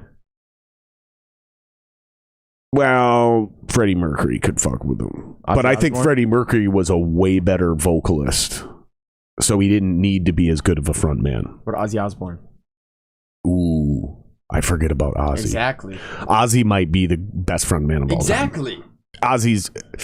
He went from one of the biggest. Oh, now I'm rethinking my whole thing, dude. It might not be Dave. It might not be went to Dave. a solo artist and became, I think, bigger than Black Sabbath. And wrote better songs. I'd still go with. I go with David Lee Roth. He didn't write songs. He had people write songs for him. For Ozzy Osbourne, he didn't write songs. What That's about the one Black thing. Sabbath? Tony Iommi. He wrote the lyrics. Well, the lyrics don't matter as much as me. It's about the music. Okay, well, what about the vocal parts? Yeah, like the melodies that he's writing. But to me, David Lee Roth has better melodies than Ozzy. To me, I would say. I don't know. It's interesting because they both played with arguably the greatest guitar player of all time. That's true. Like, Randy Rhoads and Eddie. Yeah, dude. Yeah, I bring up Eddie a lot because, again, disrespectfully, I forget to bring up Randy. Yeah. Randy always gets forgotten about because he died. Yeah, he died too soon, man. But I feel like Dave and Ozzy benefited from playing with such elite guitar players that they had to write at the top of their game. Right. Even though they were equally star-worthy or whatever you want to say. Brad said that David Lee Roth is the great frontman but horrible vocalist. Oh yeah, no, he's not a very good actual singer, especially live. Ozzy has never written anything. He did do harmony melodies. That's what I was saying. He doesn't write anything. He a lot of vocalists don't write. Well, okay, but that's kind of being contradicted right there. He's never written anything. He did do melodies. So talking about music. So he wrote the melodies of his vocals, but he didn't write the lyrics. Yeah. That's still a huge... I mean, I just got done making that argument about the Disturbed thing, right? He could have wrote any lyrics in that fucking stupid song and it would have still been a hit because the song was so dope to begin with. He didn't have to write about his mom beating the shit out of him. It's fucking weird. Right? That's my point. So do the lyrics even really matter? Who wrote them? Like, the lyrics matter to some people, but who wrote them? Does that matter? Because you could take lyrics out of a poem book. Is what matters is what you're singing catchy. How do you perform it? Right. Yeah. So that's what I have a question, because I didn't know this, and I want to know this now. Does Ozzy write his own vocal melodies? And then if he has a ghostwriter who writes lyrics, okay, yeah, you get deducted points for that, but to me, it doesn't really matter. Yeah. Cloth brought up Bruce Dickinson. Yeah. Hands down, a great vocalist. Yeah. By the way, all of these vocalists, all of these European UK guys from that era, from the 70s and 80s, almost 100% of them did vocal lessons from one tiny little old lady in England, and I can't remember her name, but literally Bruce Dickinson, the dudes from Def Leppard, Rob Halford, Halford, all of them. Anybody from the 70s and 80s from the UK that was big, all took vocal lessons from this one woman. I can't remember her fucking name. What? Some of these comments are kind of confusing. You give the music to the drummer. She has to elaborate on that. What do you mean? Not the type something else. Yeah, she must have got busy halfway through that comment. Exactly. Something happens. Yeah. Something. She's like, I have a real life to live. This YouTube thing's stupid. Nice. Is this for me? Did I grab this? Yeah, you did. Oh my god. Yep. I've had 2 beers. I'm not even remotely drunk, but I'm so tired. Yeah. I'm so tired. I don't even have a brain anymore. Did you guys figure out what song we're gonna play? Because we realized something changed recently with YouTube and how things are working. And then I'm not going to get into these. We discussed it before the podcast, but for the viewers and listeners, some shit changed with YouTube. I got to be way more careful about how I play these guys' music. So we can't play anything that they already have out because I will get a strike against my thing. So did you guys settle? Yeah, we got one. Yeah. Okay, give me your phone. All right, let me. Or actually, you don't even have to give it to me. But Let me just. I gotta piss. That's why I'm Same. gonna have you cue this up. We gotta take a leak. We need a break. We need a break. All right. Ask Logan if you can drum better than Tommy Lee. Not yet. No, you can't. I said not yet. You think Tommy Lee's a good drummer? Of course. Are you kidding me? I think he's a good songwriter from a drumming perspective. Okay. Nikki But- Sixx was that band. But Tommy Lee couldn't make it through. He couldn't play Trivium, I can tell you that. Oh shit. He literally had a reality show where he couldn't make it through. He went to college and tried to join the drumming thing, and he couldn't hack. Really? Yeah, he's not actually technically No, he's not. No. a good drummer. No, he's not He's a technically. great songwriter. He's not a technical drummer at all. And, He's a and hard I've, hitter. and I've made this argument before, so I hope people understand what I'm saying. It's similar to Lars Ulrich. Lars Ulrich used to be a great performer and songwriter. And he got better as time went on. He got better as a songwriter, and then now as a technical drummer, he's fucking not very horrible. good. No. He's lost his technical skills. His best album was Injustice for All. You think? Yeah, For but drumming. but have you listened to Hardwired at all? 2016 it was pretty good. Yeah. Yeah, but it's not. He's not as nowhere good as where he once was. Exactly. Yeah. He's not as good as he once was. I'm not even comparing him to other drummers. Okay. I'm saying Himself. he is literally regressed as a technical musician. could come His with songwriting He's got is way still more sloppy. Well, that comes with lack of coke and age. lack of cocaine and age. Is that what you said? That's what it comes with. I mean, That's so funny. It's probably it's true. true, though. Probably true. I'm serious. Probably dead ass true, man. That is fucking funny, dude. Lack of cocaine and age. It'll do it to you. All right, what song are you playing? Giving to me. It's got bass solo. Give In to Me. Giving to me. Sounds sexual. It's our song. Give Oh, in it to absolutely me. is. It's a sexual Oh, song. yeah. It's called fucking Bend Over and Take It in the Ass. I thought it was called Fucking Ain't Suckin' or Suckin' Ain't Fucking. No, that's a Steel Panther song. Do you remember the Steel Panther controversy? Of course. When dude had what's his name?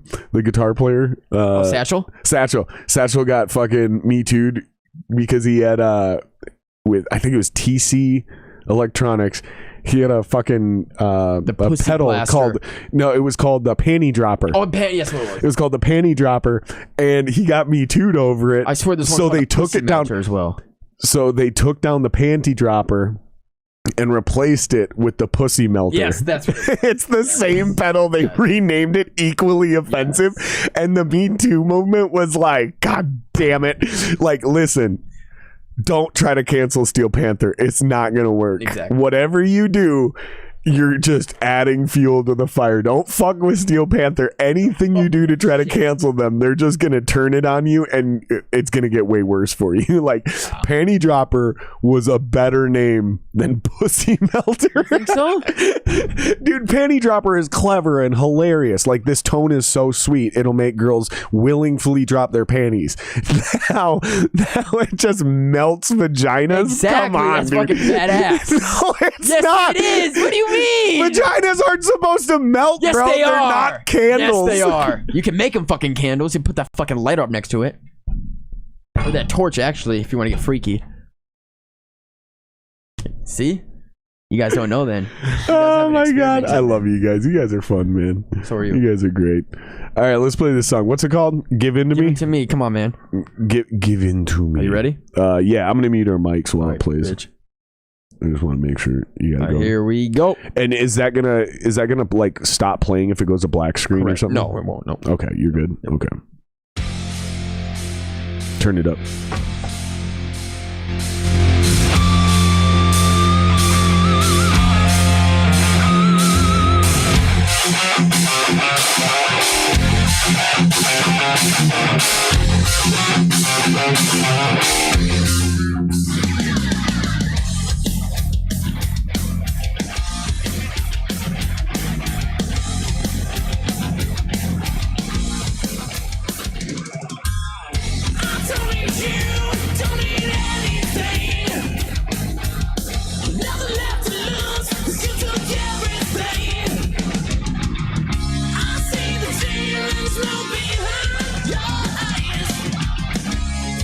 They're playing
set you free.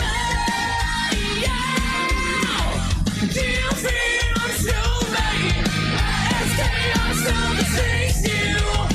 You'll never know if this is a nightmare or a dream. Do you feel I'm still made? Do you feel I'm still made?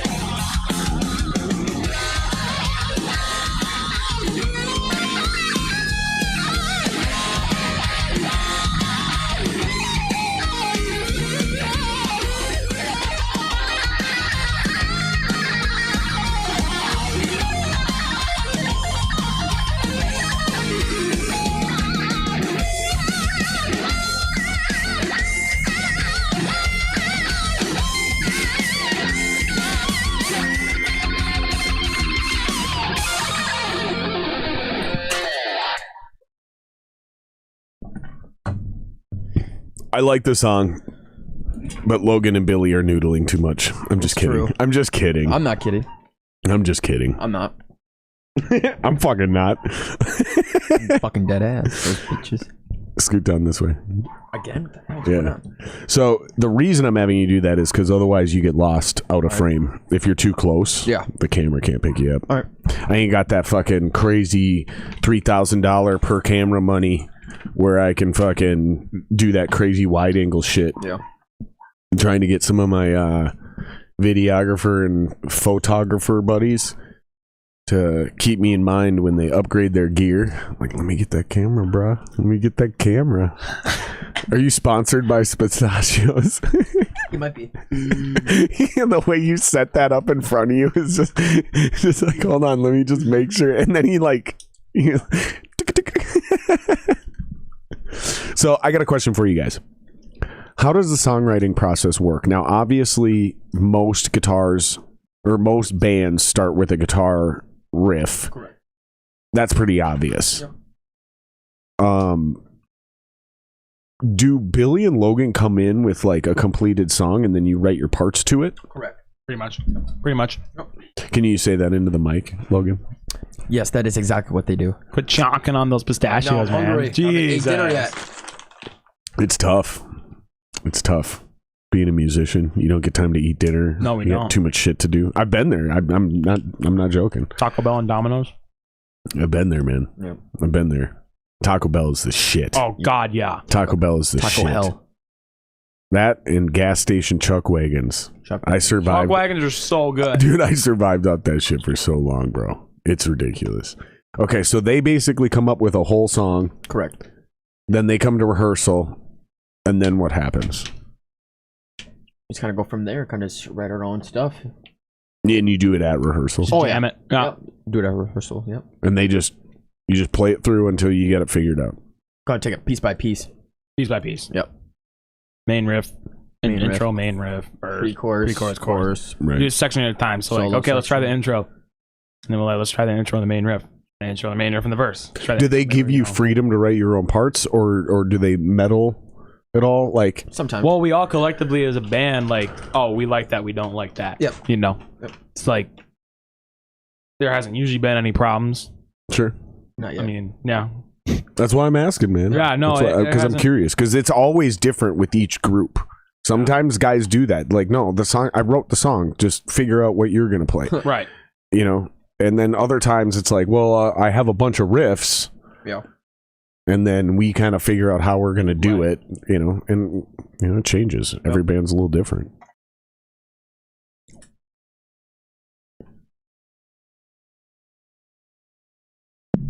You gotta quit staring at that screen, dude. You're killing me. Okay. Yeah. You're just sitting over here trying to read these comments. I'm about to get rid of them, dude. It's so bad, dude. Because I catch both of you. just sitting there staring at that screen, reading Well, it's those kind of comments. entertaining. It is. Some of them are. Yeah. I am very curious what this comment means. Jennifer, if you're still watching, Yeah, she is. it says, I like you live with Ryan, Jimmy Kimmel, Jimmy Fallon.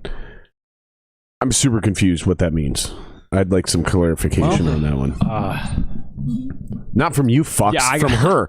Jesus Christ. This is what I think. No, I have no idea. No, what do you think it means? Because I have no idea what that means. She wants us live with Jimmy Kimmel. She wants us. Ryan Seacrest, I'm assuming, is who she means. Ryan Seacrest? Yeah, I would assume so. Ryan Seacrest, Jimmy Kimmel, and Jimmy Fallon. Jimmy Fallon. The man. Who out of those three, who's your favorite, you would say? Out of those three? Oh, yeah. It's gotta be Jimmy Fallon. Conan. Conan's trash. No, but out of those three. What? You don't like Trash? Conan? No, I do not like Oh, Conan. I think Conan is the GOAT. I think Really? he's the greatest of all time at like late night talk show host. Yeah. Out of all of them, I think he's better than Leno. I think he's better Really? than Letterman. I wasn't around for Larry King. I wasn't around for Carson, so I can't really comment on that. But Jimmy Kimmel, I don't like him. Really? I don't like him. I'm not gonna lie. Why is that? Because I think he's a pandering cuck. I love it. For real. Like I've watched him literally flip flop just to like appease people. I don't like that shit. I don't trust Jimmy Kimmel. I don't like what he says. I don't like his pandering ass opinions. I actually saw a video of Slipknot on Jimmy Kimmel, and that surprised me. It was weird because when he first started, he came. Do you guys know his history? No. So he's like, he did something back in the day with Joe Rogan and Doug Stanhope called The Man Show. The Man Show. On Comedy Central. Okay. Where literally an entire segment was girls with big hooters jumping on trampolines in slow motion. They had a dude who would come out and they'd do a chant, ziggy zaggy, oi, oi, oi, and then dude would slam a fucking like 64-ounce beer down. It was The Man Show. It was for men. Like douchey, shitty, hilarious, classic dude crap. Jimmy Kimmel was that guy. And then when he went to host that show, he was fucking cool. He had dope, heavy bands on. Conan, by the way, was the first person to have Slipknot on any of those. But and then he just changed, man. And then he started patronizing and literally pandering. And Chris Farley. It just got bad, dude. So honestly, man, I'll take Stephen Colbert over Jimmy Kimmel, dude. I just don't like Jimmy Kimmel. I don't like him. I don't like his vibe. I don't like his fake ass bullshit. I don't trust him, man. Jimmy Fallon, I mean, he's funny. He's exciting. You know, he's got like a lot of energy. He's not like some boring old fucking codger. He's cool. I got no issues with Jimmy Kimmel. Or I mean Chris Jimmy Farley. I thought we were doing late night hosts. Chris Farley. That's like completely different. Brad just said that, so I don't know. It said that Chris Farley show, so I don't know. Conan's the best for sure. The Conan Chris Farley show. Oh, I see what you're saying. Yeah, dude, Chris Farley, when he was on Conan, those were hilarious. Okay. Like, dude, Chris Farley. And that's why I like Conan, because some of the best late night appearances from a guest are on the Conan show. So he does such a good job riffing with people. Yeah. Like him and Bill Burr. Hilarious. Yes. Every time Bill Burr has been on Conan, it's great. Like, it's so funny, dude. What about you? What do you guys, out of those fucks? Oh, it's gotta be Jimmy Kimmel. You like Jimmy Kimmel? Yeah. You do? Yeah. What about you? I think Jimmy Fallon's pretty funny. Yeah. I do think he's pretty funny. He's silly. He's just a fucking goofball. He is, yeah, he's funny. I don't know how anybody can't appreciate Jimmy Fallon. Yeah. I get it if you don't like him. Yeah. That makes sense. You know, he might be too high energy for a lot of people. What about Ellen? I actually liked Ellen. I thought she was dope. I thought I was super fucked up what happened to her. What happened to her? She got canceled. What? She got canceled because people said she was mean. Oh, I didn't even. Yeah, people said she done? was. Yeah, like, and apparently they were getting ready to end the show anyways, but oh, really? Oh. I don't know. It's all a bunch of PR bullshit. But yeah, basically a bunch of millennial staffers. I didn't even know about that. Me either. Dude, it's dumb. Oh. Like they complained that she was mean and rude and fake because she's always talking about be nice to each other and shit, you know, the whole Ellen shtick. And then she was a cunt behind the scenes. And it's like, no, it's the entertainment business. Yeah. Like, she worked her ass off for 30, 40 years being a gay woman before it was cool. Yeah. Right? Yeah. Like, exactly. dealt with all kinds of discrimination and oppression to still scratch and claw her way to the top. Dope as fuck at what she does. No, she's not gonna fucking appease your ridiculous requests when you're a 24-year-old intern at the Ellen show and you want to talk about equality or suffrage. Like, that woman did it. She went through it all. Yeah. Like, fuck, she was the first person to do anything gay on TV. Like, she had a sitcom back in the day. Oh, really? And it was a big deal when she kissed a woman. Like, they did it on camera on national television. Like, she's been through it, man. So I have zero sympathy for some 24-year-old kid who wants to say that they're having a hard time working for Ellen because she's mean. Fuck off. You're soft. You're soft. That's what the reality is. Because Ellen made it through the entertainment industry for 30 years. Exactly. Being, for a long time, a closeted gay woman. Yep. And then came out, still dealt with the hate, still climbed, still got a TV show. That thing failed. Then she still climbed, still got better, then got Ellen, and then became this megalithic star that she's known as to being. Man, fuck that. Dude, I fucking can't stand that cancel culture bullshit because they always miss the mark, man. Yeah. Like, there's real, actual bad people out there, and then they go after people like Ellen. Like, really? Fuck off. Yeah. Like, listen, man. Anybody successful in the entertainment industry is going to be a dick to people who aren't seasoned in the music industry or entertainment industry. It's just how it is. And it's because we have to work so fucking hard to achieve, and then there becomes an expectation from the fan base, from the crowds. Like, they don't care that your fucking production assistant is having a bad day and she didn't get her shit together. Yeah. The show suffered. Fans will criticize you. They will stop watching. Yep. That's fucking reality. That's why everybody in that business has to be on their fucking A game, and it doesn't matter if you're the lowest person on the totem pole or you're Ellen all the way at the top. Yeah. Everybody has to bring their A game every fucking day. Yeah. That's why I don't do shit like that. I would never be in an environment like that because the music business is hard enough. Yeah. Doing a podcast, we start to blend and get towards that. But dude, I don't even edit, bro. Because like, no, there's so much work that goes into producing a show. Yeah. Fuck that, dude. That, dude. I don't have any sympathy for those people that complain against Ellen. I can't believe you guys didn't know about this. No, I didn't. I had no idea. This ain't even like brand new. This is like a year old. Really? Yeah, it's been going on for a while, man. Pre-COVID? Yeah. Really? Yep. Oh, shit. Yep. Yeah, it's fucking weak, man. It's seriously some weak bullshit, dude. It's rampant all over the place. What do you think about Slipknot then? Slipknot's dope as fuck. Okay. They sounded like shit earlier in their career, just like most bands. Like, I seen them live at the Urban Wildlife before they popped. Really? What year? Oh, God. This was before Wait and Bleed. Oh, my God. Like, because they're from Iowa, right? Like, coming up to Minneapolis to play a show is something that happens to every band from Iowa. In fact, you can't pop in Iowa until you are doing something in Minneapolis or Chicago, right? Like, it's kind of the thing. And they were terrible. It was extremely entertaining. It was fucking chaos.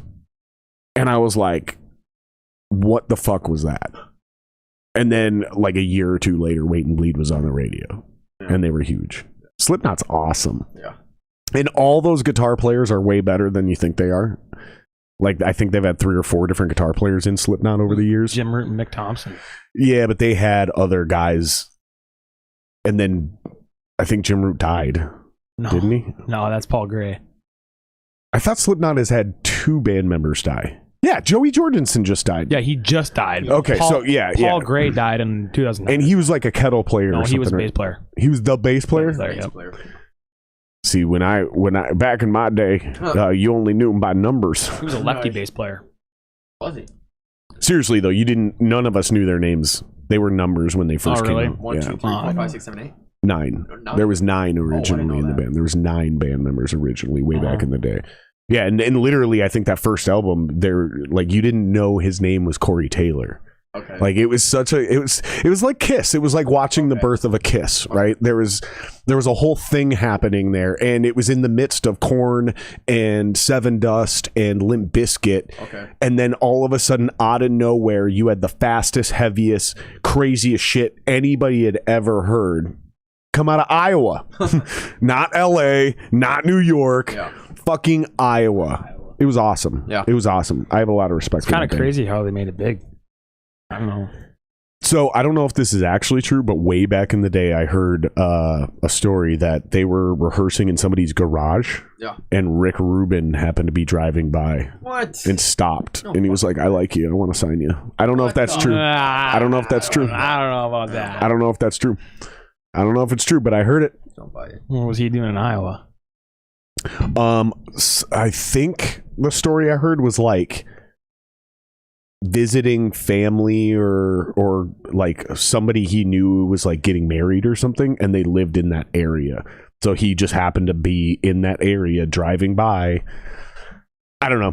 It does sound like bullshit now. Yeah, it does. Like it made sense and I believed it when I heard it when I was young. Yeah. But now it sounds like bullshit. What do you guys know about how they blew up? Nothing. Because you said it's kind of crazy how they blew up. Well, I was saying I'm wondering, but I heard they put $30,000 or something like that crazy into their first album, at least. Their first album before they worked with? Well, they put the $30,000 into the album to record it themselves. I don't think they recorded the first album. 1999? Yeah, I don't think they recorded the first album with Rick Rubin. I think that was Iowa. Yeah, because that Iowa had duality. Because that on it. first album they recorded raw by themselves. When it starts to- Am I thinking Ross Robinson? I don't know. Is that who produced the first 2 Slipknot records? Let's see. Or am I getting that fucked with Korn?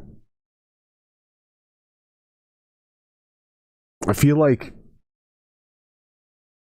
Yeah, because Rick Rubin didn't work with Slipknot until their 3rd record, Volume 3. That's when they broke mainstream. Duality, before I forget. I think I'm thinking of Ross Robinson, because I Yeah. think he produced their first 2 records. Or Terry Date? They started in 95. Yeah, but they didn't do any recording till 99. No. You know what's also crazy? And I don't say this as an attack, but technically, they stole their sound from another band that was a 3-piece. Mushroom Head? No. They also... No, it was I know what you're getting at though with the Yeah. mask thing. No, a buddy of mine, when Slipknot popped, a buddy of mine hated them because he was a musician and knew the band that Slipknot allegedly stole their sound from. Really? And he played it for me and it sounded exactly like Slipknot. It sounded identical. And he's like, this is 10 years old. And I was like, what? And he's like, yeah, this is 10 years old. That would have been too old. Nobody was writing stuff like that. Exactly. In 1985. Oh, trust me, they were. People have been writing shit like you wouldn't believe everywhere on the globe, and they just never pop. Yeah. There's so many people way ahead of their time, Yeah. and then somebody for example, "Sweet Child of Mine," stolen from an Australian band. Guns N' Roses stole that song from an Australian band that was opening for them. That's on their debut record. I don't know. I always read that Slash was just sitting in the basement and he wrote the riff. And That riff, but the song that he plays it over is stolen. so like the chorus. The whole song, the chord progression, So the verse. so the only thing that isn't stolen is the intro riff, because I know Slash wrote that. Slash's riffs aren't stolen. The whole song is stolen. The only thing different is a couple parts of the melodies and the lyrics in Axl Rose's Is there version a versus proof or is there yeah. What? Here, let me see if I can find it. Yeah. Yeah. Trust me, there's proof. Also, Stairway to Heaven, stolen. Really? Yes, Not really a Led Zeppelin fan. stolen. Like, my point is this shit happens all the time. So to think, oh, there's no way people were writing music that like that in 85, trust me, they were. And what I mean by that is maybe they weren't literally writing it in 85 because Slipknot started in 95. Yeah. Is what I'm saying is when Slipknot popped, Yeah. this dude was like, fuck that band. They stole this sound from my buddies. And I was like, I don't know. I don't really believe that, blah, blah, blah. I've been listening to music. And he goes, listen. And I go, holy fuck, that sounds like it is Slipknot. And he goes, this is 10 years old. And that was at the beginning of when Slipknot popped, which is like, what, fucking 2000 something? Yeah. Right? You see what I'm getting at? So it's like, maybe even as late as 90 or as early as 98, 99, that Wait and Bleed song might have popped. That's what I'm saying. So it was definitely true. I don't think it was true they stole the sound, but it was definitely true that there was another band doing exactly that and no one knew about him, and it was already 10 years old. Because he showed me, he had this was back when you listen to real CDs in your car even, and he had the case. Like, and it says the year on the back of it, and he's like, dude, this shit is 10 years old, bro. I was like, wow, that's fucking amazing. And don't get me wrong, it wasn't as good as Slipknot. Can you, like, remember what the band Fuck name was? no. Okay. No, it was a 3-piece. Okay. I'm even afraid to say where they're from, because part of me feels like I remember my buddy going, and they're also from Iowa. Oh, shit. But I don't know that they actually stole that sound, but it was uncanny. And they weren't as good as Slipknot either. So even if Slipknot did steal the sound, who gives a fuck? They took that shit to a whole new level and were way more dope than the band I heard in that dude's car. So who fucking cares? But it's not that uncommon to see these bands steal shit. And I'm gonna play you the proof, because I don't think I can get flagged for this.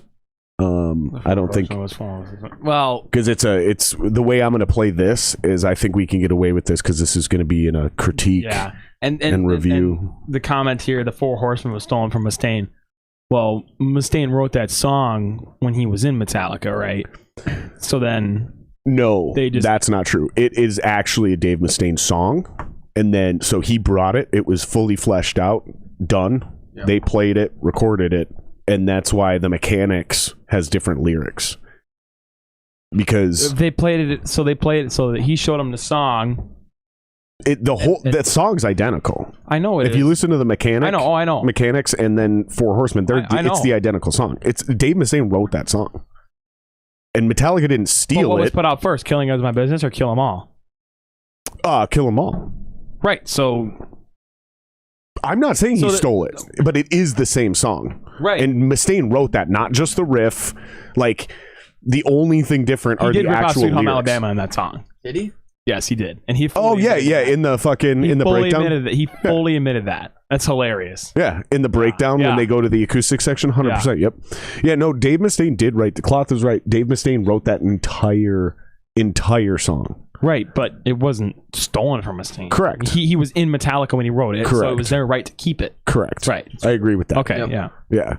I see what your argument is now. Yeah, it wasn't stolen, but it's definitely his song, because Mechanics came out. He also wrote afterwards. "Jump in the Fire," which was a very different vibe. Why won't this open? Oh, I know why. There we go.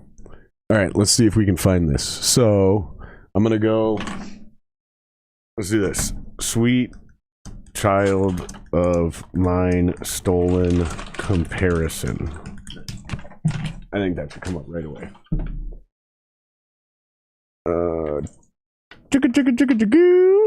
Let's see if we can just find a video. I think it'll be more entertaining. Maybe this is it, but we're definitely not listening to or watching 17 fucking minutes. No.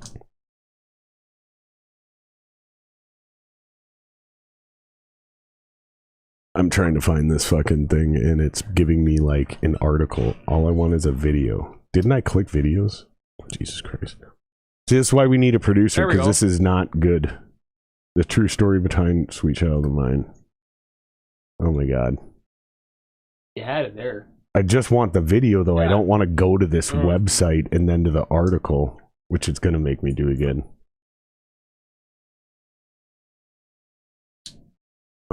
Let's see.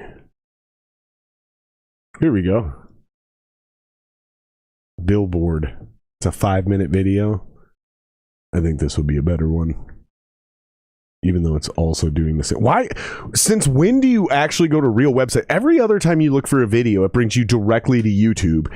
Now all of a sudden, this time, that's just a song. That's the actual thing. Now this time, it's bringing me to other people's websites. Just give me fucking YouTube. Jesus Christ, this is stupid. I would just type in. Yeah, I'm gonna go to YouTube. Yeah. YouTube. This is, dude, it's kind of mind-blowing because when you listen to it, it's undisputable. Really? You're like, yeah, they stole that shit. Right. Because everything is identical except for a little bit of the melody that the singer is singing. The lyrics are obviously different. Yeah. And Slash added these solos. And then obviously the band played it their way, right? Yeah, so yeah, like, yeah. if I wrote a song and you stole it as a drummer, Yeah. even if you played the exact same thing, it's not going to sound the No, same. it's not. It's gonna sound different. Because you're a different drummer, right? Exactly. That's about the depth of the differences of these two. So, Sweet Child. It's actually Oh Mine. Stolen Comparison. This should pop up pretty quick. So the band is called Australian Crawl. And I think the song is called Unpublished Critics. We on Public Critics right there. I just want to see if I think this one's going to do the mashup.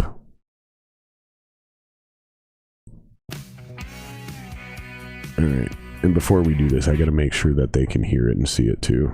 So let me just double check something here. Let's do this. I'm going to put this up here. So you guys don't need to watch this because it's not a real video, but I'm going to throw this up here so we can then just go like this. And we're going to tell it to share. Here, I need this bigger. This is stupid. All right, let's do this. Boom, there's the TV. But we don't want to share that TV. We want to share this one. There we go.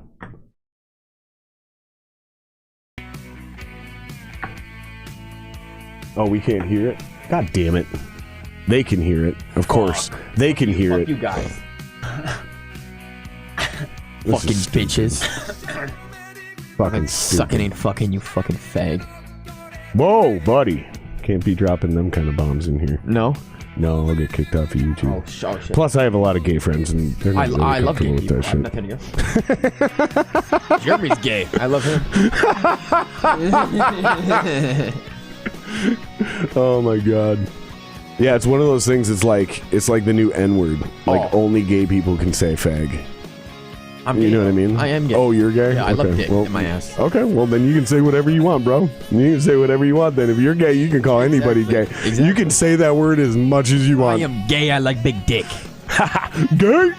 Gay. Yeah, I think they can hear it. I know they can hear it because I can see it down here. So they're listening to it as we're talking over it. It's so fucking obvious. It's not even close. I'm gonna pause that though. We don't need to keep going through this. I'm gonna play it here on this side for you guys, and you'll just hear it. Dude. It's kind of ludicrous. You like Ludacris? No, I don't like hip hop, bro. Yeah. Okay. I'm not gonna lie to you. I mean, I like some hip hop, and I like some hip hop a lot. Do you like Ice Cube? He's all right. He's all right. Okay. That's the.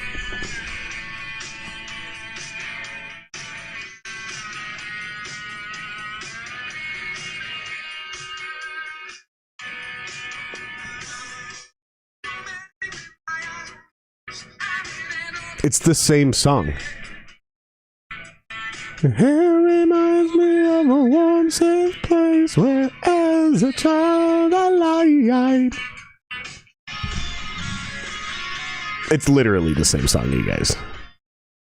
The only difference is the execution in Slash's guitars, and then Axl changed up the lyrics. And they got sued over this. They won, but they got sued for it. The crazier thing is a band, or not even a band, Pharrell Williams. And what's his fucking name from that stupid masked singer, masked dancer? Oh. What's his name? Marshmallow? No, the white dude. Fucking, he's actually pretty good. Alan Thicke? Robert Thicke? Oh, yeah. What's his name? You know who I'm talking Yeah, about. Robin Thicke. Robin Thicke. Yeah, That's what it is. You're right. There you go. He has one hit song. So that motherfucker, Lines. him and Pharrell, They got sued for that song. Blurred Lines? Yes. Really? And they lost. To who? The Marvin Gaye estate. Oh, shit. Marvin Gaye's estate said they stole his sound. They lost a case for this. They lost a case for writing a song to pay homage to Marvin Gaye. So they wrote a song that sounded like something Marvin Gaye would have possibly written. Marvin Gaye's estate sued him and won. That's crazy. It's bullshit is what it is, because that's not how it works. And then you have like Led Zeppelin Stairway to Heaven, and you have this song where they were sued for it, which is obvious they fucking did it. Yeah. And the bands won. The people who did the suing lost. Wow. It's like the Me Too movement. It's like y'all are missing the mark, man. You know why? You know why this happens? Because fucking these kind of trials, these copyright things, they're jury trials. Sure. And instead of getting a 12-man jury of other musicians, peers, they're random assholes off the street who have no fucking idea how to write a song or what it means to write a song. So I'm basically convincing Joe the plumber that you stole my intellectual property, or vice versa. That is not how we should be doing these disputes in this country. No. Like, this is not the right way to handle these things, right? Am I wrong? Tell me if I'm wrong, dude. No, 100% right. Tell me if I'm tripping. Maybe just a little. Tell me if I'm tripping. No, I don't. I think the music copying thing is all. How do I say this? You can write a song and not know it's already a song. Kind of hard to do though. Sure. I mean, it's possible. We've done it plenty of times. Well, there's a symptom, or not a symptom. There's like a syndrome where you heard something once, and it's locked in your you're not consciously rewriting this person's music, but that melody is stuck in your brain. I forget what it's called. There's an actual word for it, but I don't think that's what you're referring to either. No, there's only so many. There's so much fucking music. There's only so much you can do on a guitar. There's so much music. There's only so much you can do on a guitar. Make sure you say that into the mic. Fucker. There's only and so you much can pull that back, dude, if you want to lean back. Chilling. Just pull it back. Oh, nice, beautiful. Oh, yeah. There's only so much you can do. There's only so much you can do with a guitar. There's only so many chords. But one of the ways that you can fuck around on a guitar though that I've found is like cool is dropping the tuning just lower and lower and lower. Sure. My favorite tuning would be drop C. So D standard dropped. It's gnarly. That's what I write in. Yeah, yep. I like it's the best. C. Yep, I like it. Best. And then I play 10 to 52s, so if I'm ever doing any chuggy chugs, I don't lose that tension on that bottom string. It doesn't get all flubby and sloppy. It still sounds tight. And then you've got bands like, I Prevail and, some of those other more modern metalcore bands that We Came as Romans, they'll drop it down to fucking G. Like literally G sharp. It's nuts. That's nuts. The lowest I go is A. So you got a sister? I do have a sister. Named Lauren? Yes. She's on YouTube? She has a YouTube channel, yes. Jeremy knows all about that. He's a stalker. What's up? What's up? I was not a stalker. No, Jeremy is. I was not a stalker. Yeah, he is. He's lying. I love your guys' chemistry. This is the greatest rhythm section chemistry I've ever seen in my life. Like, you make a statement, he literally calls you a liar to your face. He's lying right to my face. I'm sitting right next to me. Well, I love it so comes much. up. It comes up on whenever sure we. Does. Oh, of course. No, whenever we use Stalker's TV. Oh, I'm sure it does. He's logged in on his YouTube on Stalker's TV. Exactly. But so whenever we open it up, we can see whatever he's been watching. I haven't been watching my sister's stuff though. Well, you have though. What does she do on YouTube? She does a lot of different stuff. Sometimes she does like makeup tutorials. Oh, okay. That's dope. Morning routine. What do I do every day? College routines. So I think they call that a lifestyle channel. Yeah. Yep. She does Vlogs about her life. It's like a lifestyle vlog. Yeah. Is what they kind of call that. Yeah. That's super interesting, man. That's super interesting to me. Like, she's got almost 100,000 subscribers. That's insane. Yeah. So she's clearly monetized and making money off of it as well. Oh yeah. Man. Damn. Good for her, man. That is fucking awesome. I think her most views was like 600,000. And you're in love with her? That's the joke here. Yes, is that you have a crush. Yes. What I want to know though is how is he both gay and stalking your bi. sister. He's bi. Oh, that's how you do that. He's Okay, bisexual, okay. yes. Because I'm like, my man can't be gay and stalking your sister. True. He's bisexual. Amended.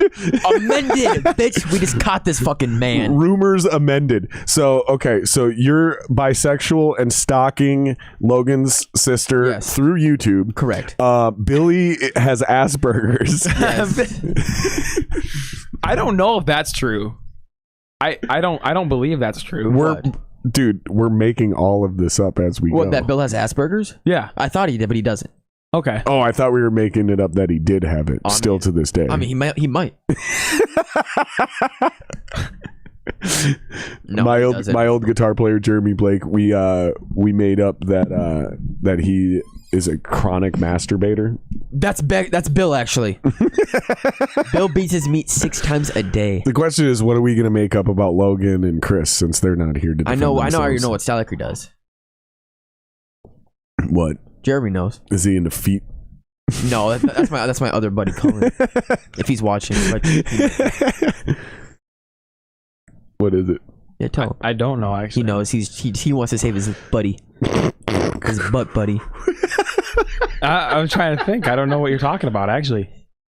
He's lying. No, I seriously His don't. brain's foggy. I'm right super now. curious. I know you are. I'm super He just won't curious. tell him he's protecting him. I want to know. He's protecting him. I want to know. See? I fucking said it, dude. He's a butt buddies with this guy. No, I seriously, I don't know what you're talking about. What is it? I mean, you just got to spill the beans at this point, dude. I don't know if I can. It's kind of intellectual property at this point. Oh, well, Fuck off. That's so dumb. It's intellectual It is. property. Your made up, Dude, just your like his made up dick, rumor. His dick is community property. oh yeah, good song. I think I did hear this. I think I heard the rumor about Logan that he broke his dick in half. Yes. Logan's got a. As his girl was so- riding him, his dick literally bent backwards. Yeah, and he she had to broke- rush him to the ER. He broke his dick in Yeah. half. I heard this one.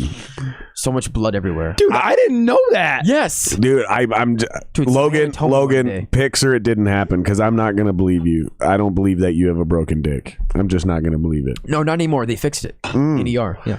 They fixed Now it. it's fully functional. They put it. How did they fix a broken dick? I mean, he isn't did it like have he did have ED for a while. So they had to give him these Viagra pills to make it stick up again because he just couldn't get it up. This is the music scene I miss. It You is. guys are gonna bring it back Oh, we are. all by yourselves. I don't know. All- I think they take like stilts. I don't think Stalker's watching this. He would have said something. Like I by think now. they take stilts and they like I'm waiting for my phone to light up. they crank it back into place. Stalker's got ED. I don't know. Stalker has ED. He does. Because I saw him. I'm like, Stalker, what are those blue pills you're taking? He goes, you know what those are? I'm like, really? I'm like, he's even got like the wipes too, so it stays up longer. All right, so now we gotta. It's all the circle is complete. Oh wait, no, we still got to do Chris, and then we got to make up something about him.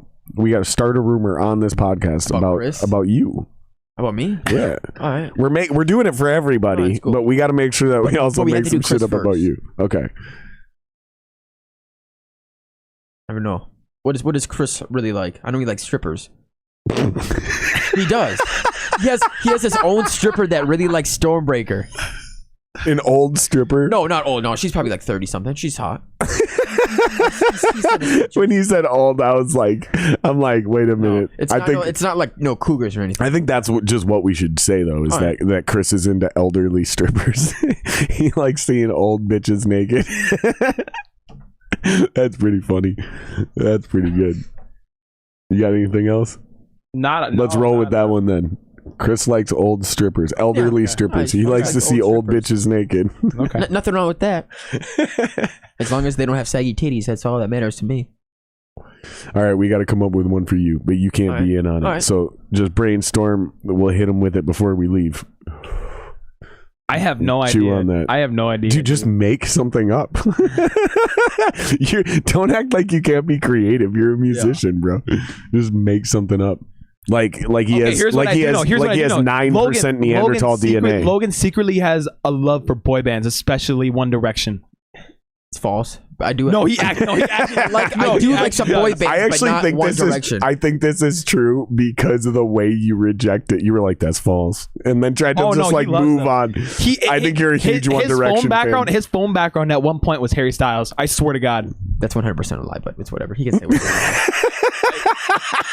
he can say whatever he wants. It's all right.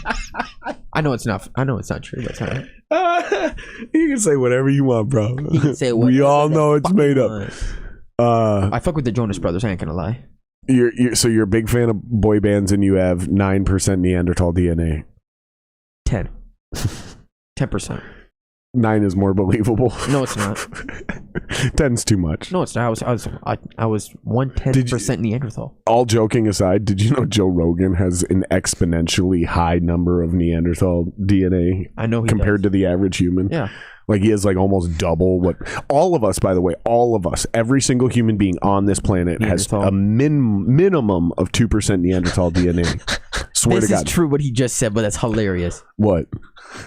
Not really, but Logan Show him is that the, picture. Logan is the drummer Show for him the Malice, picture. Minnesota. I was supposed to be the drummer for Malice because we were supposed to go to Germany, and their drummer was sick or couldn't do the show, so I was supposed to go to Germany, and then the next week happened, and the COVID hit, so we couldn't go to Germany.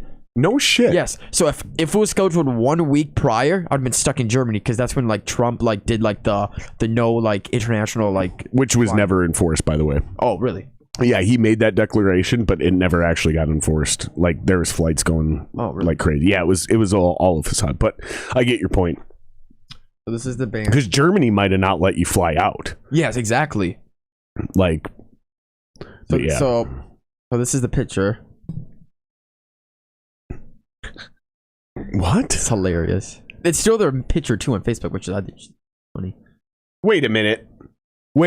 Hold on. Raymond James. I know 2 of these people. Raymond James and Sheridan. I know. Okay, I don't know Raymond Yeah, James. he's a beast. Raymond's a man. Is he? I like Raymond. Everybody will say give him shit, but I do. Like Yeah, Raymond. he gets a lot of shit. But I do actually like Raymond. And I forgot this guy's name, but I know Sheridan. this guy. Oh, What's his name? Dave. Dave. Yeah, Dave. What's his last name? Do you remember? W. White or something? Dave W. He was in. Yeah. He's been in a few bands Yeah. locally here. Dave. What is his last name? I forget. I think he was in Epicurean before they got signed way back in the day. John Gensmer, if you're watching, let me know. Dave Whitemer. Yeah, that's definitely the guy. And then he was in another band with a dude named Jaden Adair. And we did a gig with them. That's crazy. Small world.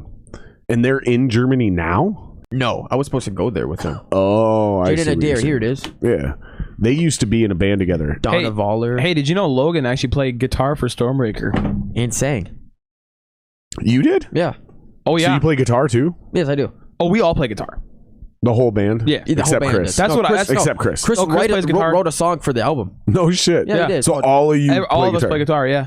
That's cool. That's super fun. That's what I started on. That's what I played for 4 years. He's been playing it. Yeah. Chris has been playing. Yeah. We all play guitar. Crazy. Yeah. Fucking crazy. So how were you the drummer and a guitar player in Well, Störmbreaker? he used. What was it? Billy drummed. No, he did not. Joe was. drummed. How about we let him tell a story? Yeah. Billy drummed. So I would get out. Billy drummed. Just shove it down No, his Billy. throat. No, he Billy drummed. No, there's actually Bill like can't drum for shit. Well, it's because he has Asperger's. It's true, yeah. So we had 2 guitar players and a drummer. Everyone One knows. song. Everyone knows if you have Asperger's, you can only play guitar. It's true. It's a well-known fact. As the kids say, big facts. Did you ever watch the Motley Crue movie The Dirt? No, I heard it's God, amazing. it's a fucking Watch amazing. it. I heard it's so good. so good. Oh, watch it. It's one of those things that's literally on my Netflix watch. You know how you like add to my watch Exactly. list? Yep. And it's one of those things that's on there, and I'm always like, oh, I want to watch this, but I'm not right now. I'm not in the mood right now. Right now, I want to watch something funny, or right now, I want to watch. Yeah, that's fair, but it's hilarious. No, I believe you, and I need to watch it because it's something that has somehow not been watched for far too long. Yeah. You need. It is honestly. almost 3 years old. It's prop. Oh, it's No. over Yes, that. it is. It came out in 2019 in March, so it's almost 3. So it's 2.5 years old. 2.5 years old. Yeah. I thought it was even older than that because there's a book that's that based came out in on. 2003 or 2002 or something like that. No, that's honestly one of the best movies I've ever seen in my life. No, Really? That's a cap. That's a cap.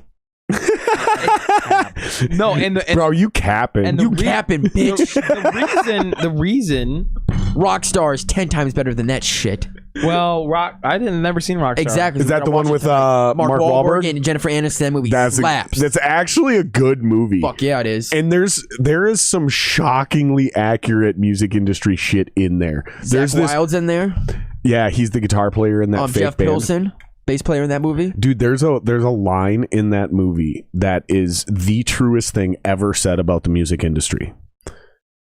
You have to make girls want to fuck you on stage, so they show up because that's where the dudes are going to follow. So if you're not sexy and there's no sex appeal, Yeah. people of the other sex aren't going to come. And if people of the other sex aren't going to come, then the people of your sex I agree. aren't going to follow the people of the other sex to your show. I would agree with you. It is so fucking true. Yeah, it's ridiculous. I would agree with you, but it depends on the genre. Oh, 100% the genre. It's not true in all of music. Right. It's not true in all music. Like if I could give two shits if a girl I like is going to go to Metallica. I'm going to go to Metallica. You know what I mean? True. Like, Yep. You're 100% correct. No, you're right. True. You're right. There are absolutely exceptions to that rule. Totally true. However, I do believe Metallica is, if not the only band, the most famous band to ever have people ask them to fuck their girlfriends for them. Dude, will you fuck my girl? Oh, for sure. I just want to know that you fucked my girl. Jesus. That's fucking weird. That is- You know what I'm talking about, right? Oh, yeah. no. You've never heard this? Oh, yeah. Lars Ulrich is famous for this story, so much to the point where it actually was a Who Wants to Be a Millionaire question. Really? Lars Ulrich, sorry, whatever, tells a story in a documentary about how they had gotten so big that guys would come up and be like, dude, will you fuck my girlfriend? Like, and it wasn't just once. That's so fun. Like, imagine your band being so dope. Normal dudes, not like weird skeezers. Yeah. Like normal dudes, like say me. I'm like, Jeremy, listen, will you fuck my wife for me? Like, I'm such a fan, dude. I need you to fuck my wife. Is she here? Imagine that. First of all, there's no way I'm doing that. If my band's that big, there's no way I'm fucking your girl. No. Especially in today's climate. Oh, like, nah, fuck that. I'm so paranoid. Like, even back then, before the Me Too movement, yeah. You're like, hey man, you fuck my girl? Be like, why? So you can fucking rob me in the middle of it? Like, Jesus. What the fuck are we? Like, who wants that? Are you watching us? Yeah, like, who wants it? What are you talking about? That was a thing, bro. That's a fucking thing. But I'm so paranoid. I think you're gonna like literally like pull a gun and fucking rob me while I'm balls deep in your wife. Oh, yeah. You know, like, I ain't doing that shit. I wouldn't have done that back then, and certainly ain't doing that shit anytime soon. But can you imagine being that fucking big? Where somebody's like, dude, That's pretty insane. I want you to fuck my girl. I want you to fuck my girl. Please fuck my girl. What's going on in your head where you are such a fan of a person, you want them to fuck your girl? I can't wrap my head around that, dude. Yeah.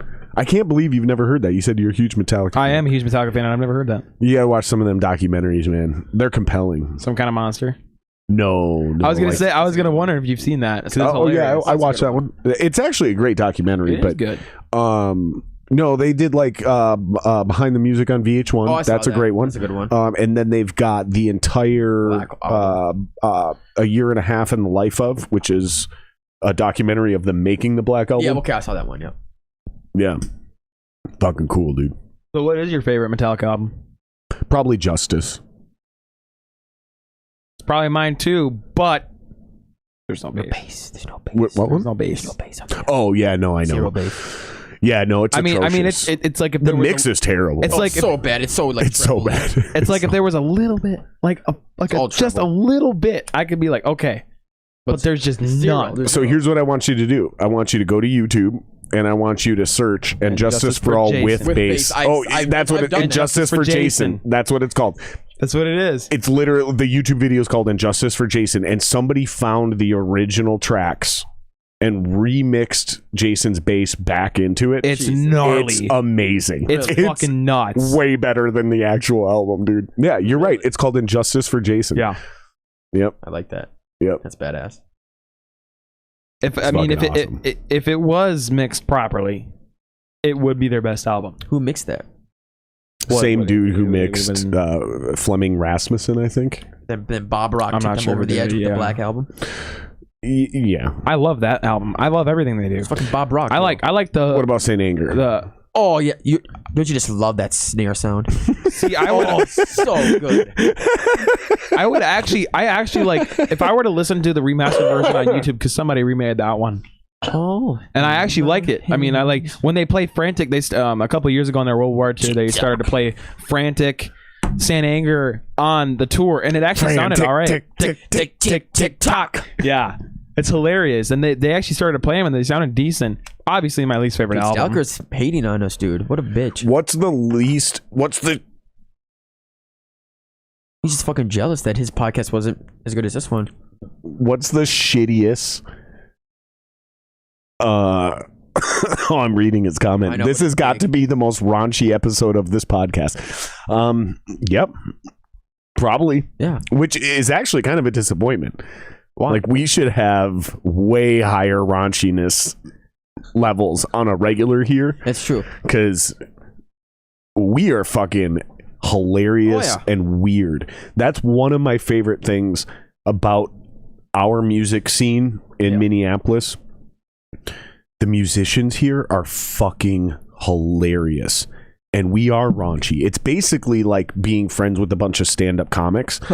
It's one of the few things that's actually made it onto the podcast, is just the crazy, hilarious shit we say to each other. That's one of the things I'm enjoying about this one the most. Yeah. Is like, you guys are letting your natural band chemistry shine. Yeah. And this is what it's like to be in a band. It's a lot of shit talking. Oh yeah. It's a lot of shit talking. And we have to, right?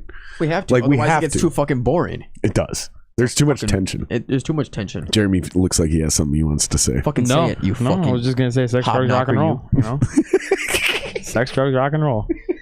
He doesn't even do two of those things. But the look on your face was like, I really want to say this right now, and I'm just waiting. Even do two of those things. He's a poser. You actually think that that's their best album, or that's Justice, or that's just your favorite?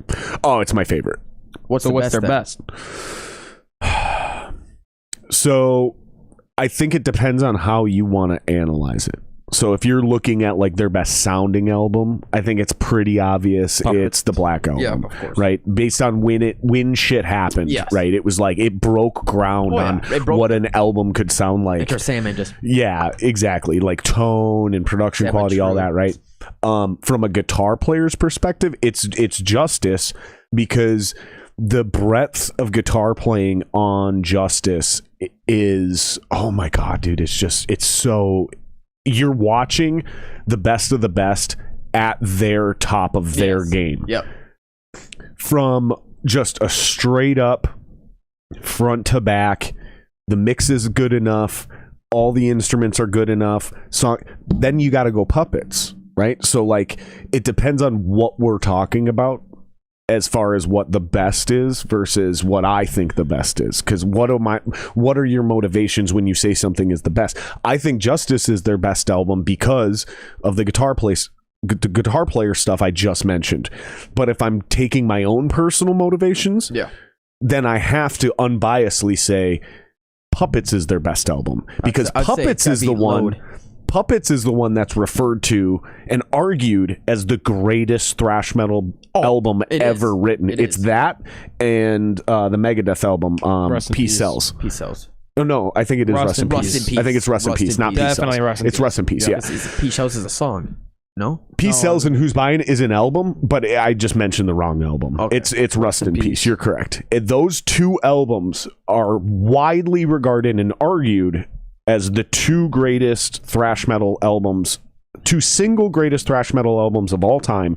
And they're debated as to which. It's kind of like the Metallica Megadeth debate. Yeah. Which one do you like? Puppets all the way, man. I got to agree with you. If I'm removing my own personal shit from the equation, I got to agree with you. Puppets is their best album. But as soon as I start going from what I think, then I go Justice. Because one, you know, when you're a kid and you hear one for the first time and it starts off just beautiful and this amazing orchestral guitar part, it's just, and then it gets heavy and then it goes back to calm and then the fucking you just, it's just too much, dude. It's too much for the young mind to take it. Whereas like Master of Puppets, because I was at the age where all of those albums were already out by the time I understood music. Yeah. Like I heard Puppets, I was 2 years old when that, and I heard it at 2 because my dad was obsessed with Metallica. Yeah. I was 4 when Justice came out. I was 7 when Black Album came out. I remember because my dad was the guy. So all of a sudden one night I hear dun dun dun dun dun dun, and I open I'm supposed to be sleeping. It's like midnight, 1 a.m. Yeah. And I open my bedroom door and I come out and I'm like, what is this? And he's like, this is the new Metallica. Check it out. And fucking cranked. Dude, the cops got called. Shut up. Dude, my dad had one of those crazy sound systems. My stepdad. Yeah. And I was just like, and I stayed up with him listening to that album until the cops showed up. Jesus. And then we turned it down, waited like 15 minutes. He turned that shit right back up. He was a raging alcoholic. He was not a responsible parent. But I remembered those things like when I was a kid. Yeah, that's awesome. Point being, by the time I hit 12 to 14 and I actually understood what we were listening to and what we're talking about right now, all of that was accessible to me at the same time. So I don't have that weird thing where I'm like, well, you got to remember when it's like, no, it's like kind of like you guys. Like you get access to Led Zeppelin's entire library right now. Yep. But if you go ask a guy who was around when Led Zeppelin came out, they're going to have vehement opinions because, no, you got to understand because it was the summer of blah, blah, blah and that album came out and you don't understand. It's like, that's all personal shit, man. You're being super biased right now. Yeah. So when you ask me these questions, I'm trying to give you like both versions. And I just, maybe if I did start stand-up comedy, I'd be able to use less words to make my points, but that's my long-winded answer for your simple question. I have a simple question for you on this same topic though. Metallica or Megadeth? Metallica. Metallica all day. Metallica all day. Oh, yeah. Like it's like so not even close. Oh, it's not even can't. Close. It's like no. Do you still like Megadeth? I do. I'm seeing them twice in 2 weeks, back to back. They're at Knotfest, and that's gonna be fun. And then they're 3 days later, I'm seeing Trivium, Lamb of God, and Megadeth at the Armory, and that'll be a really fun show. The Armory's dope. Have you seen the show there? Oh yeah, I have. I think it's the best concert venue in town. Oh, I agree, and that's gonna be really fun. I mean, it's my favorite band, and then Lamb of God at that size. Yeah, because First Ave is obviously still the shit. Yeah, and then Megadeth, which I think it should be flipped. Megadeth, Lamb of God, Trivium, but that's just for me. That's what I would want to see. No, well, but that's between what I would Draw want to see. and Equity. Trivium is the opening band. There's no right, but that's what I would want to see. Lamb of God is actually less popular than Trivium on Spotify. Really? Look it up. I don't believe that. That's a fact. The face I made to you wasn't that I don't believe you. It was how little that matters. That's the point. Because at a concert, it doesn't matter your streams. None of that matters, including album sales. It's all of that becomes immediately irrelevant. How many people are showing up to see you is the only thing that matters as a concert. I would agree with that. Trivium's your opening band, and it's Equity, dude. They're the youngest people. You're not headlining that show. I would agree. I agree that it's the right move, but as a fan, I'd rather see it flipped. Is that because you want to see Trivium with a headlining size crowd? Yep. Ooh, yeah. You're admitting it in the breath, though, and I respect you for this. I respect you for this because you're admitting it. It's not that you actually think they're the better band and they should be headlining. You're going, I just want to see Trivium play more in songs front of that crowd and play more songs. And play a longer set. Right. I got respect for that. I can appreciate that, dude. Did you know when Metallica went on tour with Lamb of God? Metallica had so much respect for Lamb of God that they refused to let Lamb of God open So Metallica opened their own show. What? Then Lamb of God went on, and then Metallica went back on. Really? Yes. What years was this? This was a while ago, but this is a real thing. 2000? Gotta be. Yeah, Gotta be. Because Lamb of God, I don't know if you guys know this, they were a band for at least 10 years Before they broke. before they did the Priest. anything. Yup.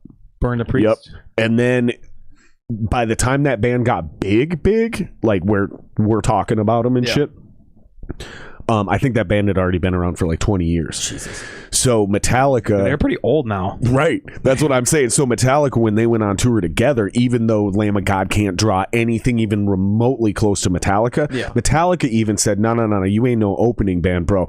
We're going to open, then you're going to play, and then we're going to close our own show. That's pretty sick. That's what I mean when you brought that up. So the question is Metallica Megadeth, right? Megadeth, is that the headliner there that night? Yep. Or sorry, not Metallica Megadeth. Sorry, that's stupid. Lamb of God Megadeth. Yeah, it's Hatebreed, then Trivium, then Lamb of God, then Megadeth. That sounds like the right order to do those things, even though I bet Lamb of God will actually outdraw Megadeth. Really? Oh, for sure. Oh, yes. yeah. 2 reasons. Number 1, Megadeth, Dave Mustaine, old. They're getting old. Like, they're not what they were. And they're definitely not holding it like Metallica has. Fuck no.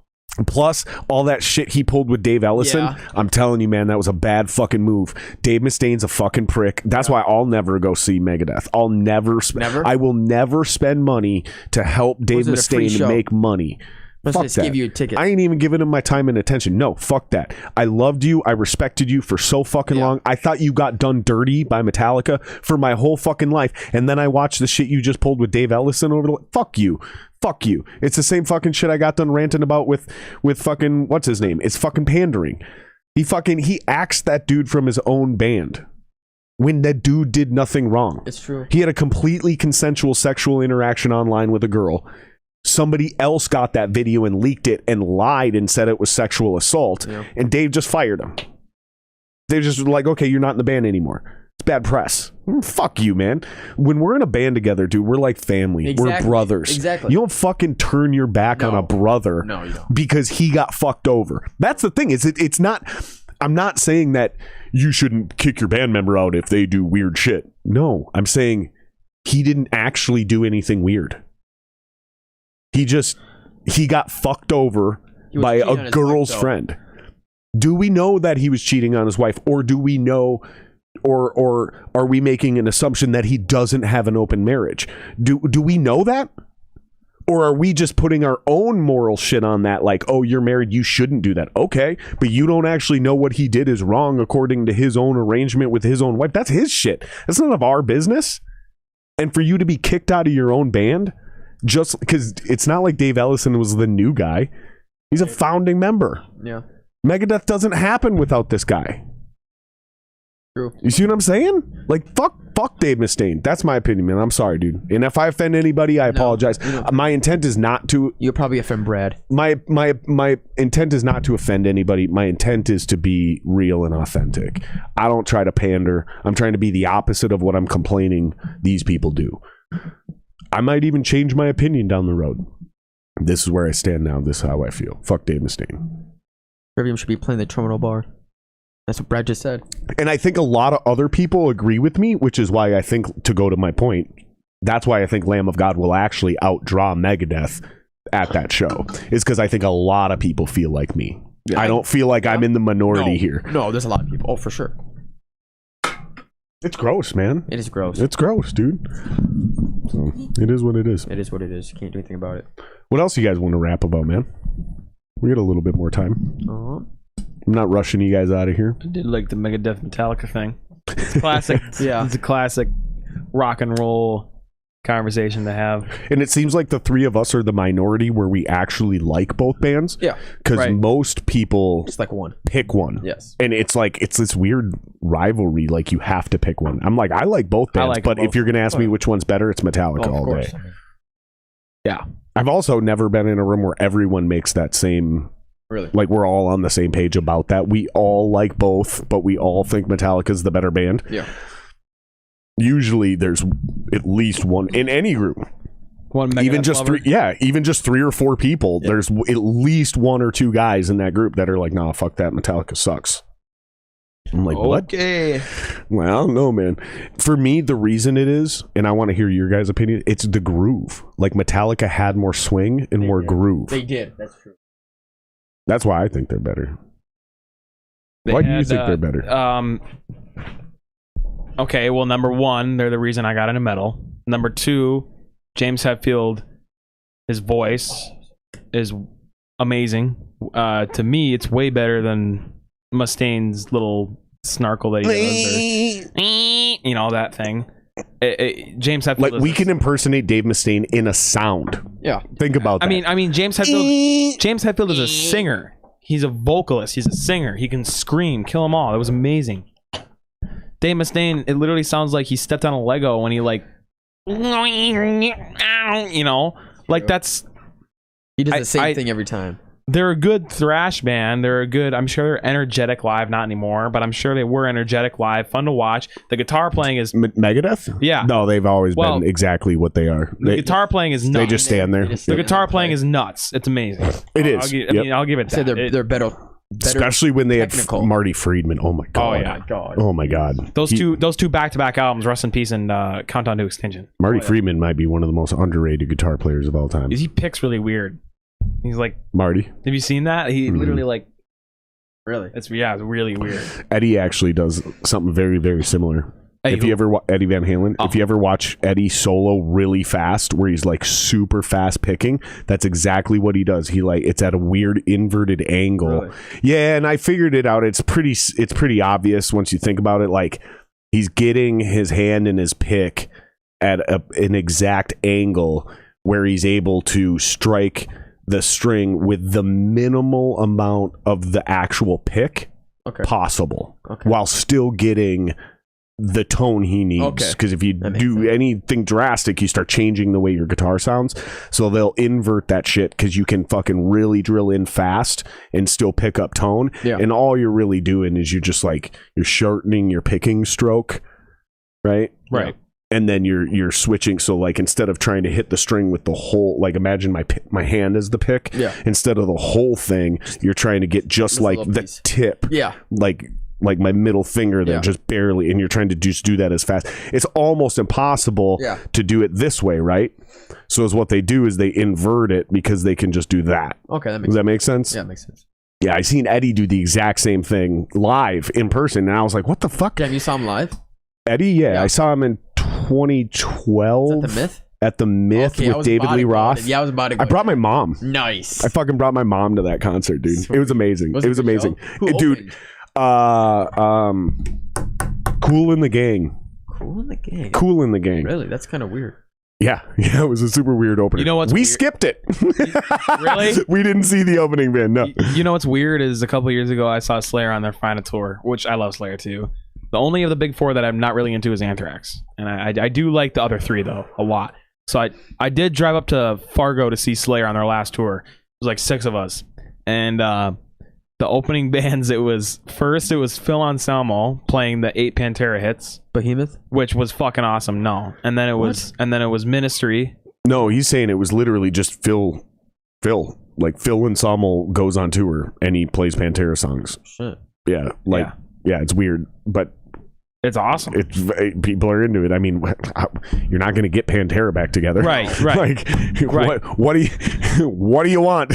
Right, and then it was Ministry, and then it was Primus, and then Slayer. Primus, really? It was a really weird lineup. That is a weird. That's really weird. You wouldn't think Primus would be that late on a bill, right? But they must have drew. They did, and it was really, for me, I wanted to be front row for Slayer, so I was front row for Primus. But it was a weird venue too. It was like the Fargo Dome, the football, and they put the stage at like the 20-yard line, and they faced it the short way. It was tiny. It was really? it was tiny. You walked in there, and it was like 80 yards of football field just open, and then it was the tiny little Slayer stage. Hell, but they came out, and it was fucking upside down crosses and flames and pyro, and the whole floor was a mosh pit. It was awesome.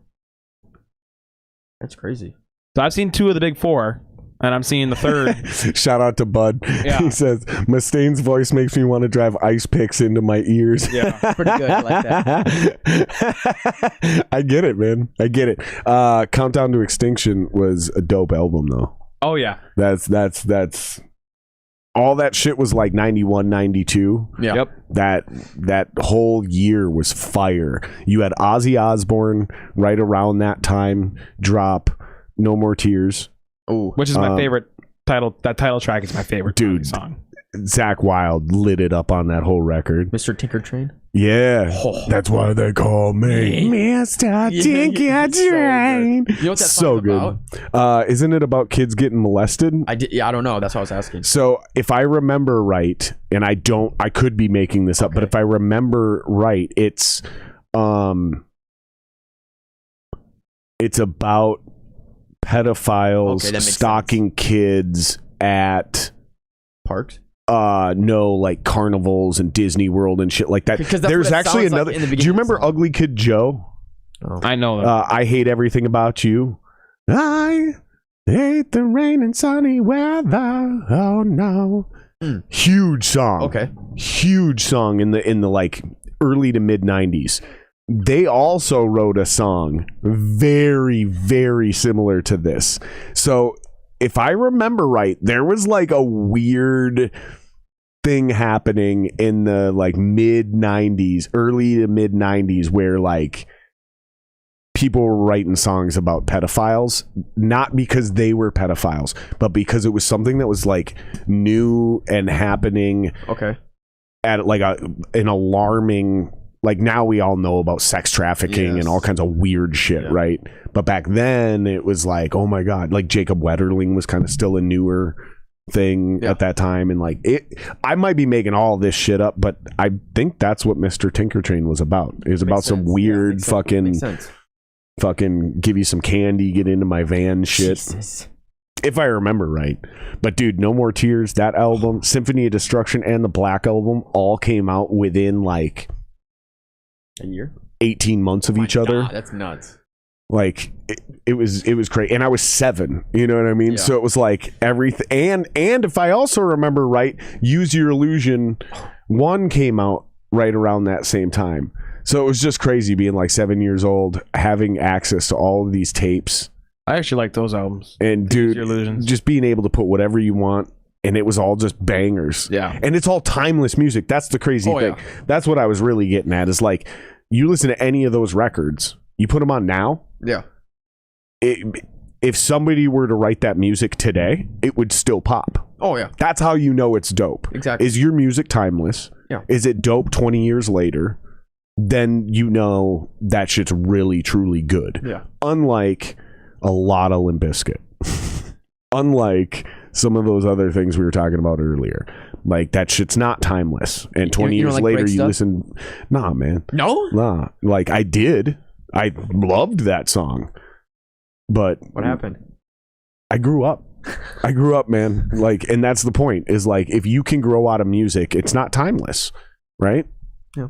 Like, it's pretty obvious making that statement. Yep. And that's what'll happen. So, like, I'm curious what you guys are going to think about your favorite bands now, what you think of those bands 15 to 20 years from now, if all of them are still going to be, because I also understand and respect the fact that there's like bigger, genuine, legit music fans out there Yeah. that do not relate to anything I'm saying at all. They're like, what the fuck is it? Because I'm not a normal human being. I'm a fucking musician. Yeah. I'm not a jaded musician, but I'm a burnt out musician from touring and playing with a lot of really shitty opening bands. After a while, you're like, dude, I'm done. I don't want to hear any more bands. Like, I want to go listen to sports talk radio in the van. Yeah. Call me when it's time to play the set. Nice. And I'll come in the venue, because I'm done. I'm done walking around on cement floors. My fucking back hurts. Beers are overpriced. Drunk people are fucking everywhere. Like, I'm done, dude. I'm fucking done. I'm gonna go in. Is what I ended up doing was I brought a fucking tiny little baby TV, found a power inverter. I actually have one sitting over there. Plug it into the cigarette lighter, and had an Xbox. And I was sitting there and playing Madden football. Nice. I'm like, fucking just come, dude. I'm gonna go play fucking video games, dude. Yep. And I'd sit there and play Madden football in my franchise mode, fucking winning Super Bowl after Super Bowl. And then they're like, hey, dude, we go on in 30 minutes. I'm like, all right, cool. Power it all down. Yeah. Walk in the venue, do my stretches, do my vocal warm-ups, boom, hit the stage. And then that's where my problem kicked in, was after the show. After the show? Really? Why? Yeah, man, fucking now all of a sudden your adrenaline's pumping, your ego's a little pumped up because you just got done crushing. Yep. Have a beer or two, Yep. you get hit on. Fucking that night goes dark real quick. You're like, all right, let's party. Nice. It was before the show that I couldn't do it anymore. Really? Yeah, you just get burnt out, man. And it will happen eventually.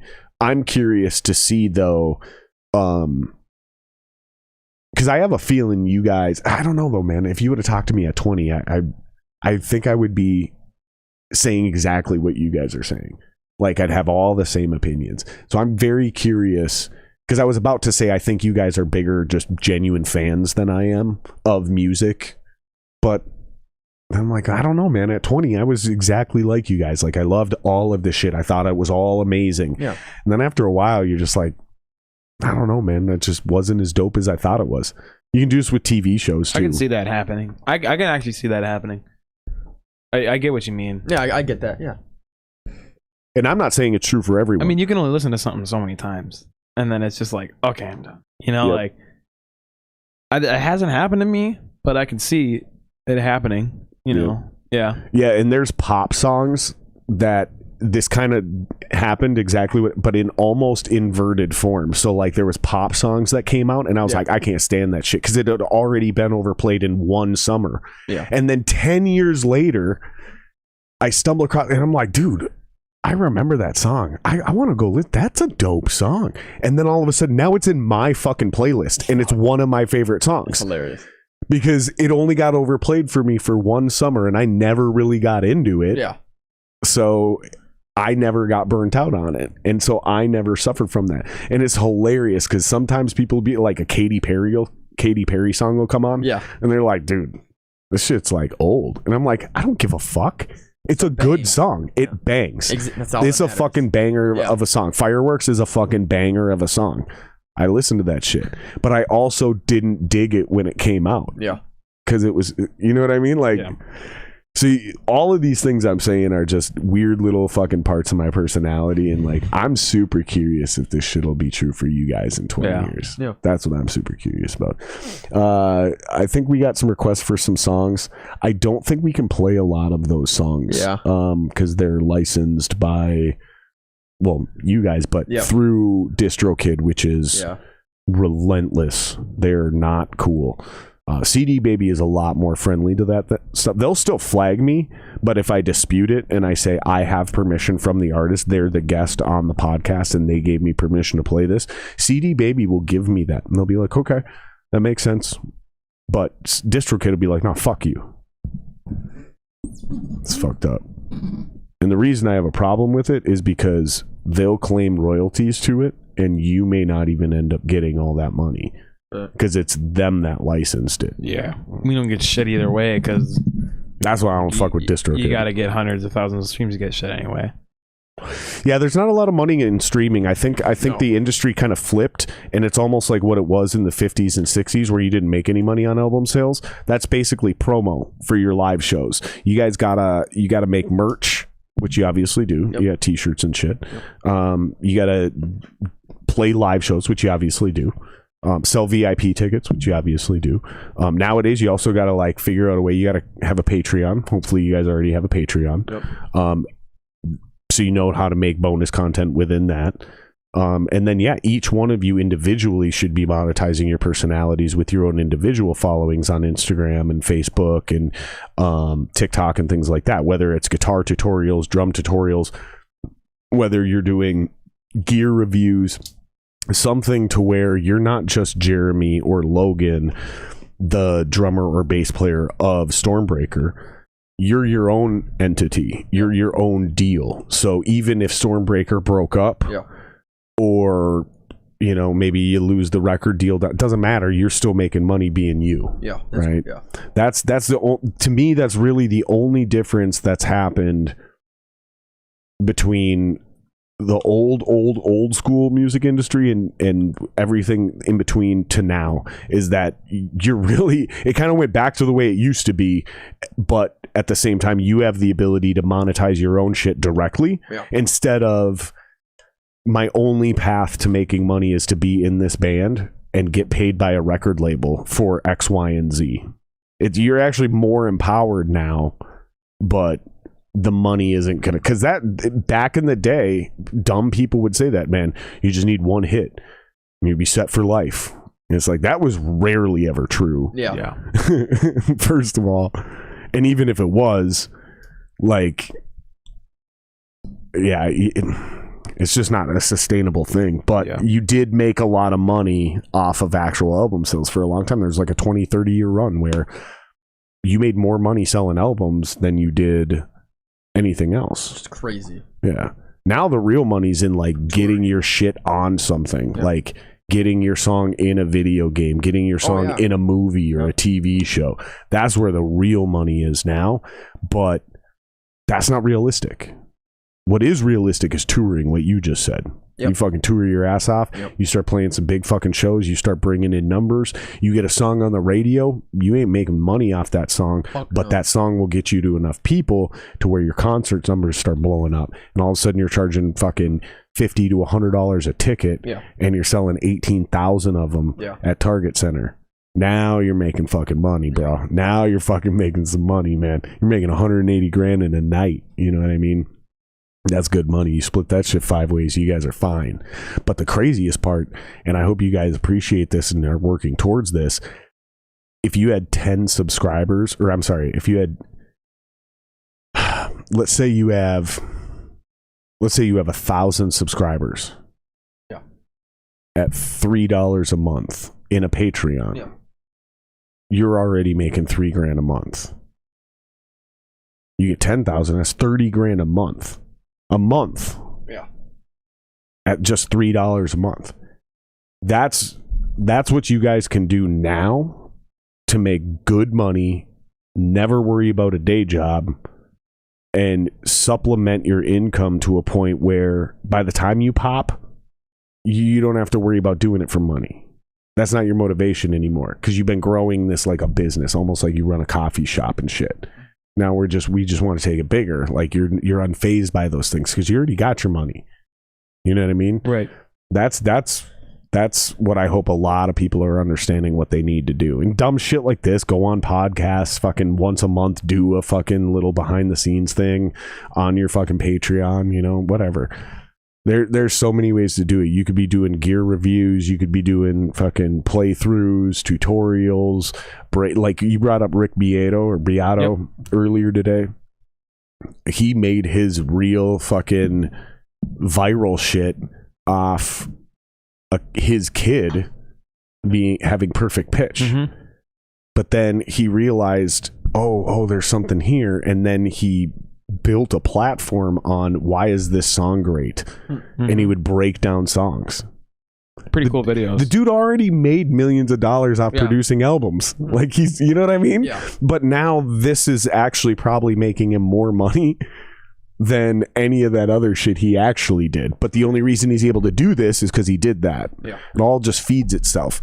And yeah, I think you guys are doing great, man. I think the only thing left for you to do, and I told Billy and Logan this exact same thing, I think the only thing left for you to do in order to hit that next level is you got to go on tour. You got to get the fuck out of this town. We got nothing left to offer you.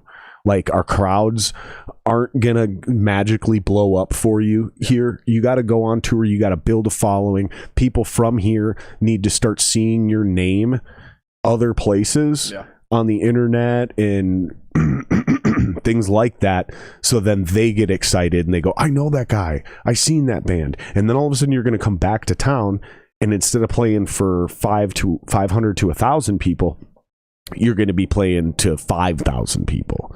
It's weird, it's dumb, but you got to get the fuck out of here in order to even get bigger here. It makes no sense, but it makes perfect sense at the same time.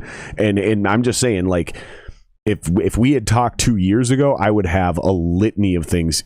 Do this, do this, do this, do. But you've already done all that. Yeah. You've already learned all that working with Wally, which is one of the people, one of many who taught me a lot of stuff. Him and Rich from the Skywine days back in the day. You know, they did some very big things. And I'm sorry, you've done it all.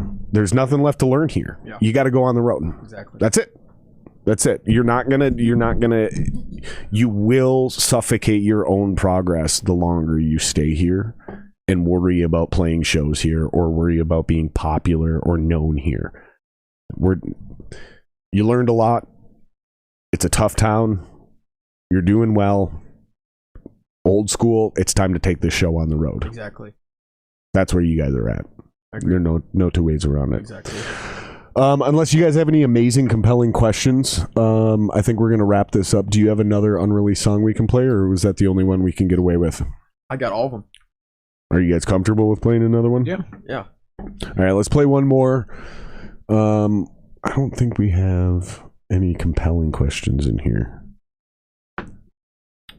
I appreciate everyone who's dropped in and hung out with us tonight. Thank you for all you guys that are in chat. Jennifer, Julie, that's Billy. Fuck Billy. Yeah. I'm just kidding. Love you guys. Cloth. There's so many people in here. This is ridiculous. I appreciate all you guys. If you haven't already, hit the subscribe button. We're still on our grind to 1,000 subs on YouTube. You can't monetize until you have 1,000 subscribers. So we got to get to 1,000 subscribers. We already have the watch time. So once we get 1,000 subscribers, YouTube will start paying me. Nice. Like, you don't have to do anything. All you got to do is hit that red button. And if you want to take it a step further, you can go to my Patreon, patreon.com/JaredSingerLive, which is exactly what I was talking to. You guys have one, right? A Patreon? Yeah. Nope. You don't have a Patreon yet? I don't think we do. All right, next time we hang out, because I see you guys fairly often now. Yeah. Let's talk about that. Yeah, for sure. And because setting up a Patreon is one thing that's easy to do, and you'll probably get a handful of people to sign up day one. Right. But then it's like, well, what do we do with it? How do we? It's way easier than it sounds. I'll give you guys kind of like not a business plan, but just like a generic outline. Do something like this. You know, find your metaphorical turkey, you know. Yeah. Sorry, that's a reference from a show only I'm watching right now. I realize how, as soon as I said that, it's like, oh, that's stupid. You know, it'll be like, start a podcast. That doesn't mean do this. You know what I mean? Whatever. Start a YouTube channel. That doesn't mean do this. Figure out the way that you're going to do it, but here's how you do it, and here's how you funnel it to your Patreon to give your biggest supporters extra content, either early or that no one else has access to. And we'll have another conversation about that. It doesn't make for good podcasting anyway, so even if we wanted to talk about it here, it's dumb. But yeah, that's good to go whenever you're ready, dude. Want to play Metal Health? Or whatever that song. Metal Health? Well, it's called... it was a working title. Metal Health? It was a working title. It's called Save Us now. You should have left it as Metal Health. That's an awesome band name. Or song name.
It was wild, dude.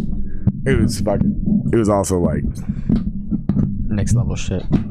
I was into it. I'm not gonna lie, but all the other versions of what we were talking about gross me the fuck out. All right, so do we have any other compelling questions? If you guys got anything, we will answer them now quickly. I don't understand what these questions are. I know, they're hilarious. I'm gonna make another video just addressing all of Jennifer's questions during this podcast. What does the last one say? The very last one, or that last group? Let's do real, no fake talk. Nice. Jeremy's sleepy. I'm not sleepy. No, Jeremy's just chill. I'm just chill. Which is why I tried to get him drunk. Tampa Bay 21, Dallas 16 late in the second quarter. Thank you. Fucking Brad knows. Brad knows. I'm like, man, I got Brad, money on but Tampa Brad Bay also tonight. knows. I'm like, I wonder what's going on with them football games because he knows I'm obsessed with football. I got money on Tampa tonight. Those are like my two things: are music and football. It's such an odd combination of things to be super obsessed and into. Like those are my two things. Oh, yeah. Like I have an unhealthy obsession with football. So like, who's your favorite team? Oh, Vikings. It's not even close. I I mean, I'm from Minnesota, bro. No, I actually have a big problem with people picking another team not from their own place. Like it bothers me. So like my cousin Nick, who's been on the podcast a couple times, he's a Houston Texans fan. Never been to Houston. Not from Houston. Doesn't have family in Houston. He's technically from North Carolina. Spent a little bit of time in New York. He's a huge Yankees fan. Not a fan of any Minnesota teams, by the way. Yeah. He's lived most of his life in Minnesota. At this point, he's from Minnesota. But he's a Houston... It bothers me so fucking much. Like... And then his kid, he passed on this fucking dumbass culture to his kid, who's a Giants fan out of nowhere. It's like, dude. That's the same with my buddy. I've been a Vikings fan forever, man. I can't handle it, dude. It's one of my pet peeves. People who are fans of teams that aren't from their area over the team that is from there. So it's like, I'm cool with it if you're a Patriots fan. Because you like Tom Brady, but you're also a Vikings fan. Yeah. Because you're from Minnesota. Exactly. Like, that makes sense. People do that shit all the time, right? I was a Michael Jordan fan. I was a Bulls fan. Yeah. But I was still a Timberwolves fan. Of course. You see what I'm saying? Right. Oh, fuck the Timberwolves. I'm a Bulls fan. If you're from Chicago, cool. Or you're just a bandwagon. If you're not from Chicago, then eat shit. You know what I mean? Like, if you're from New York, but you're a Bulls fan because you love Michael Jordan, fine. But you better still be a fucking Knicks fan. Yeah. Or you're just a traitor to me. Like, you have no backbone. That's my opinion. What do you guys think? Am I wrong? No. I if you have, Because you did say the Packer fan thing. I just grew up a Vikings fan. That's all I know. I was a Chargers fan because I really like Philip Rivers. That's legit. And I will give a pass to the older generation of Minnesotans who are Packers fans, because before the Vikings were here, the only team we had to cheer for was either Chicago or Green Bay. Like, there's an entire generation. That's a long time ago, though. It is a long time ago, but it's legitimate, and I think that's why you still to this day have a lot of Packer fans in Minnesota, because they're like, well, my dad's a Packer fan, so I'm a Packer fan. Well, your dad was a Packer fan because he became a Packer fan before the Vikings were even a thing. Right. I'll even give those people a pass, is what I'm getting at. Right. It's just the assholes who just like randomly pick a team. Oh, or you know what's even worse? Bandwagon jumpers. I think you said that. Yeah, oh yeah, anyway, yeah. They like My sister for the Golden State Warriors. oh, because they're winning, Of course. but now she's a Lakers fan because LeBron's there. She You get what I'm saying? Though, she's like, obsessed with Stephen Curry. okay, well, no, that's real fandom then. Yeah. Like, she loves Stephen Curry. Yeah. Because even I like Steph Curry, and I'm kind of a Golden State fan. Like, I like to see them win. Yeah. No, I'm talking about the guys who were like, they became Bucks fans last year. Because of Giannis. No, they became Bucks fans last year because they're good. they won the Super Bowl, right? Because they won the championship. Yeah, like, and next year they'll, or it's just they like whoever's winning, like all those guys who suddenly became Chicago Blackhawks fans. Oh yeah, when they had their dynasty. Yeah, their recent one. Yeah. It's like, fuck you, man. I remember 3 years ago you were like a Pittsburgh fan. Oh yeah. Like that's all you do is you're a bandwagon jumper. You just pick the hot team and you're that's who I like. Yep. Man, you're one of those guys who like office gambles. You got an office pool going on. You're in your fucking cubicle. Sorry, that was a fucking. Who's my boss? I don't have a boss. I'm my boss. My dad said that he's over 50 and still enjoys listening to AC/DC, Def Leppard, and never gets sick of them. We'll say that again. My dad texted me and said, "Tell the dude that your dad is over 50 and still enjoys listening to AC/DC and Def Leppard and never gets sick of them." Yeah, because that's timeless music. So it's a perfect example. So literally, the reason that makes sense to me and doesn't go against what I said is because if I were to start AC/DC today and record Back in Black today, that shit would still be hot. That shit would still fucking sell, and kids would still be into it. That's timeless music. It's AC/DC, Def Leppard, Michael Jackson, Metallica. These are timeless artists because what they were doing is so fucking dope. It doesn't matter that it's old. Yeah. So he's actually just proving my point, technically, if you think about it. And this is just my opinion. I'm not saying this is reality. Not everybody has to agree with this, but ironically, he's saying something that absolutely, like, is as an old dude who's still in, because that was good music, right? I'm still into Metallica. I'm still into a lot of those types of bands. But there's bands like Limp Bizkit that I'm no longer into because I grew out of it. And that's what I'm getting at. You listen to that shit now, some of it, you're like, ugh, that is whack. I can't believe that was popular. That's what I'm getting at. Okay. And we can pick any genre, we can pick any group, any hit, and you're going to go, that makes sense. That would still be dope today. And then the next song I play you'd go, wow. And here's a great example for anybody that's still watching or listening and they want to hear a great short version. Look up, just YouTube, #1 songs from each month or each year on YouTube, and is what you'll get is a fucking 10-minute video where they'll play you the #1 song from 1981, 1982, 1983, and they don't even play you the whole song. They just play you like a clip of it so you can kind of bang through it. Yeah. And a lot of them you're going to go, yeah, that makes sense. That was a dope song. Yep, that makes sense. And then every once in a while they're going to hit you with one and you're going to go, how the fuck was that popular? Like, what happened? It's so crazy you almost want to pause the video and do some fucking research. Like Macarena. Remember that one? Of course. Macarena. Yeah. I remember it. Well, guess what? Do you remember Gangnam Style? Yeah. Of course. How can you not? Those are the same song. Not theoretically, like not chord progression, but it's the same gimmick. It's a song just like the Harlem that Shake. came out of song that came out of nowhere, makes zero sense. Exactly. Pop to #1. Yep. But you listen to it now and you're like, that shit wouldn't be hot now. How did that get popular? Old Time Road. That's a dope song. You like that? You're talking about that Lil Nas X shit? Yeah, that's a dope song. It's an extremely well written song. If he would have written that 30 years ago, no, it would have been a hit then. Really? Fuck yeah. It's too catchy not to be. Right? Like if he would have written that 30 years ago, it would have still been a hit. It wouldn't sound like it does now because there'd be different instruments and you know what I mean? But like sexy for my shirt, he goes. That is a great example. That's a great example. Like if you wrote Too Sexy, that shit's probably not hitting. Like, you know what I mean? Like, but let's take another one from that exact same time. Heart, yeah, he knows. Let's take let's take another one from Too Sexy for My Shirt, that same era. I'm the fire starter, the twisted fire starter. Yes. You remember Prodigy? Of course. That shit would still be hot today. Another one from that exact same era. Woohoo! Song 2 from Blur. Oh, I love that song. Still would be a hit today. That song was all my Madden like 09. Here's another one from that era. Buddy Holly by Weezer. Ooh, wee, ooh, you look just like Buddy Holly. Yep. That would still be a hit today. These are timeless songs, and it doesn't matter the genre. We're not... Metallica 1, still a banger today.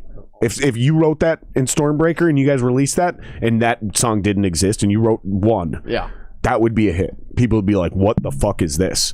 Like, this is fuck. It doesn't matter that Kill Switch has already been a thing. Yeah. It doesn't matter that Lamp of God already blew up because the song is so fucking dope. Yeah. That's what I'm saying, man. That's what I mean. Over and over again for 6 months, I've been talking about timeless music. That's what I'm trying to explain. It never gets old. Yeah. All right. Yeah, I think we're gonna wrap this up, guys. It's getting late. I appreciate you all really from the bottom of my heart. Thank you, Jeremy. Thank you, Logan, Jeremy. for you guys coming down. Jeremy has a small penis. And make sure you guys go to their show tomorrow night. You can go to Störmbreaker Band, stormbreakerband.com to find the info.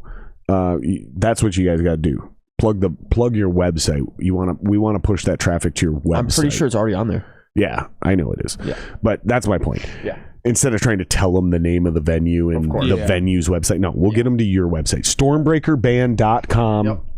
I'll put the link into the description if I don't have it in there already. We'll put their stormbreakerband.com. Details for their show is tomorrow night. And it's down in what city is it? Fountain, Minnesota. Fountain, Minnesota. Playing with Seether/Hinder. It's the same band, so it doesn't matter. It's Hinder, right? I'm just kidding. I'm just kidding. Seether, Hinder, Stabbing Westward, Nickelback. Yeah. It's all in this. To me, they're all the same band. I love Nickelback. They write great songs. They're also in on the joke. Nickelback knows they suck. Oh, yeah. They're super in on the joke. Like, there's, I'll save it for another podcast. There's a story about Chad Kroeger being at or Kroger, whatever the fuck his name is, being at a bar where somebody played a Nickelback song and somebody yelled on the jukebox and somebody screamed, "Shut that fucking shit off." And he was sitting there and he goes, "I totally get it." And then just finished his beer. Like, and he wasn't offended. He was like, "Yeah, I don't want to hear that shit either." Like, they're fucking cool. The Nickelback guys are fucking cool. Yeah. Regardless of what you think of their music, they know, they get it, and they're fucking awesome people, dude. I know a couple cats that know those dudes, really? And yeah, they're fucking cool. They're some of the coolest fucking dudes on the planet. And honestly, I kind of like started to become a Nickelback fan after getting to like know these stories and know of them. It's not like I know them. I'm not trying to pretend I do, but like I heard these stories from my buddies who do know them, and I was like, their music came on and it was way less annoying, and I'm like, I kind of fucking like Nickelback now. Like, their first 2 albums bang. The problem is they're just formulaic. They're just rewriting the same song. Have you ever heard the thing where they played this 2 songs and they pan it? So you got to put headphones on. Okay. You go one left ear. Yep. It's the exact same song. Like Someday and Photograph. I don't think so. I can't remember what songs it were, but you can YouTube it. It's a YouTube video, and it's like literally, it's like side by side or panned Nickelback songs, I think is the name of it or whatever. And one's in the left ear and one's in the right ear, and they're the identical. It's the same song. That's where they really lost credibility and started getting shit from people. So, all right, guys. Yeah, we're gonna wrap this up. Hit like, subscribe, share this video. Subscribe, you pussies. Because these guys are on a mission to beat Logan and Billy. We're gonna beat the 400 views. It's almost 500 now, right? It's the number one podcast. We've had 35 likes on that motherfucker, and they want to beat Billy and We already Logan's. have 28 likes. Come on, we need fucking 10 more likes. Let's go. Let's do it. Let's get after it. You already got 28 likes. Yeah. What do you guys got? Like fucking 27 fake profiles? You're just going in and liking throughout the whole podcast. Is that why you keep picking up your phones? Fake profiles. All right, thank you guys. We appreciate you. We love you. Make sure you hit like, subscribe, and share this podcast so we can get more views on it. They got a record to break. All right, guys, we're out. Eat that pussy.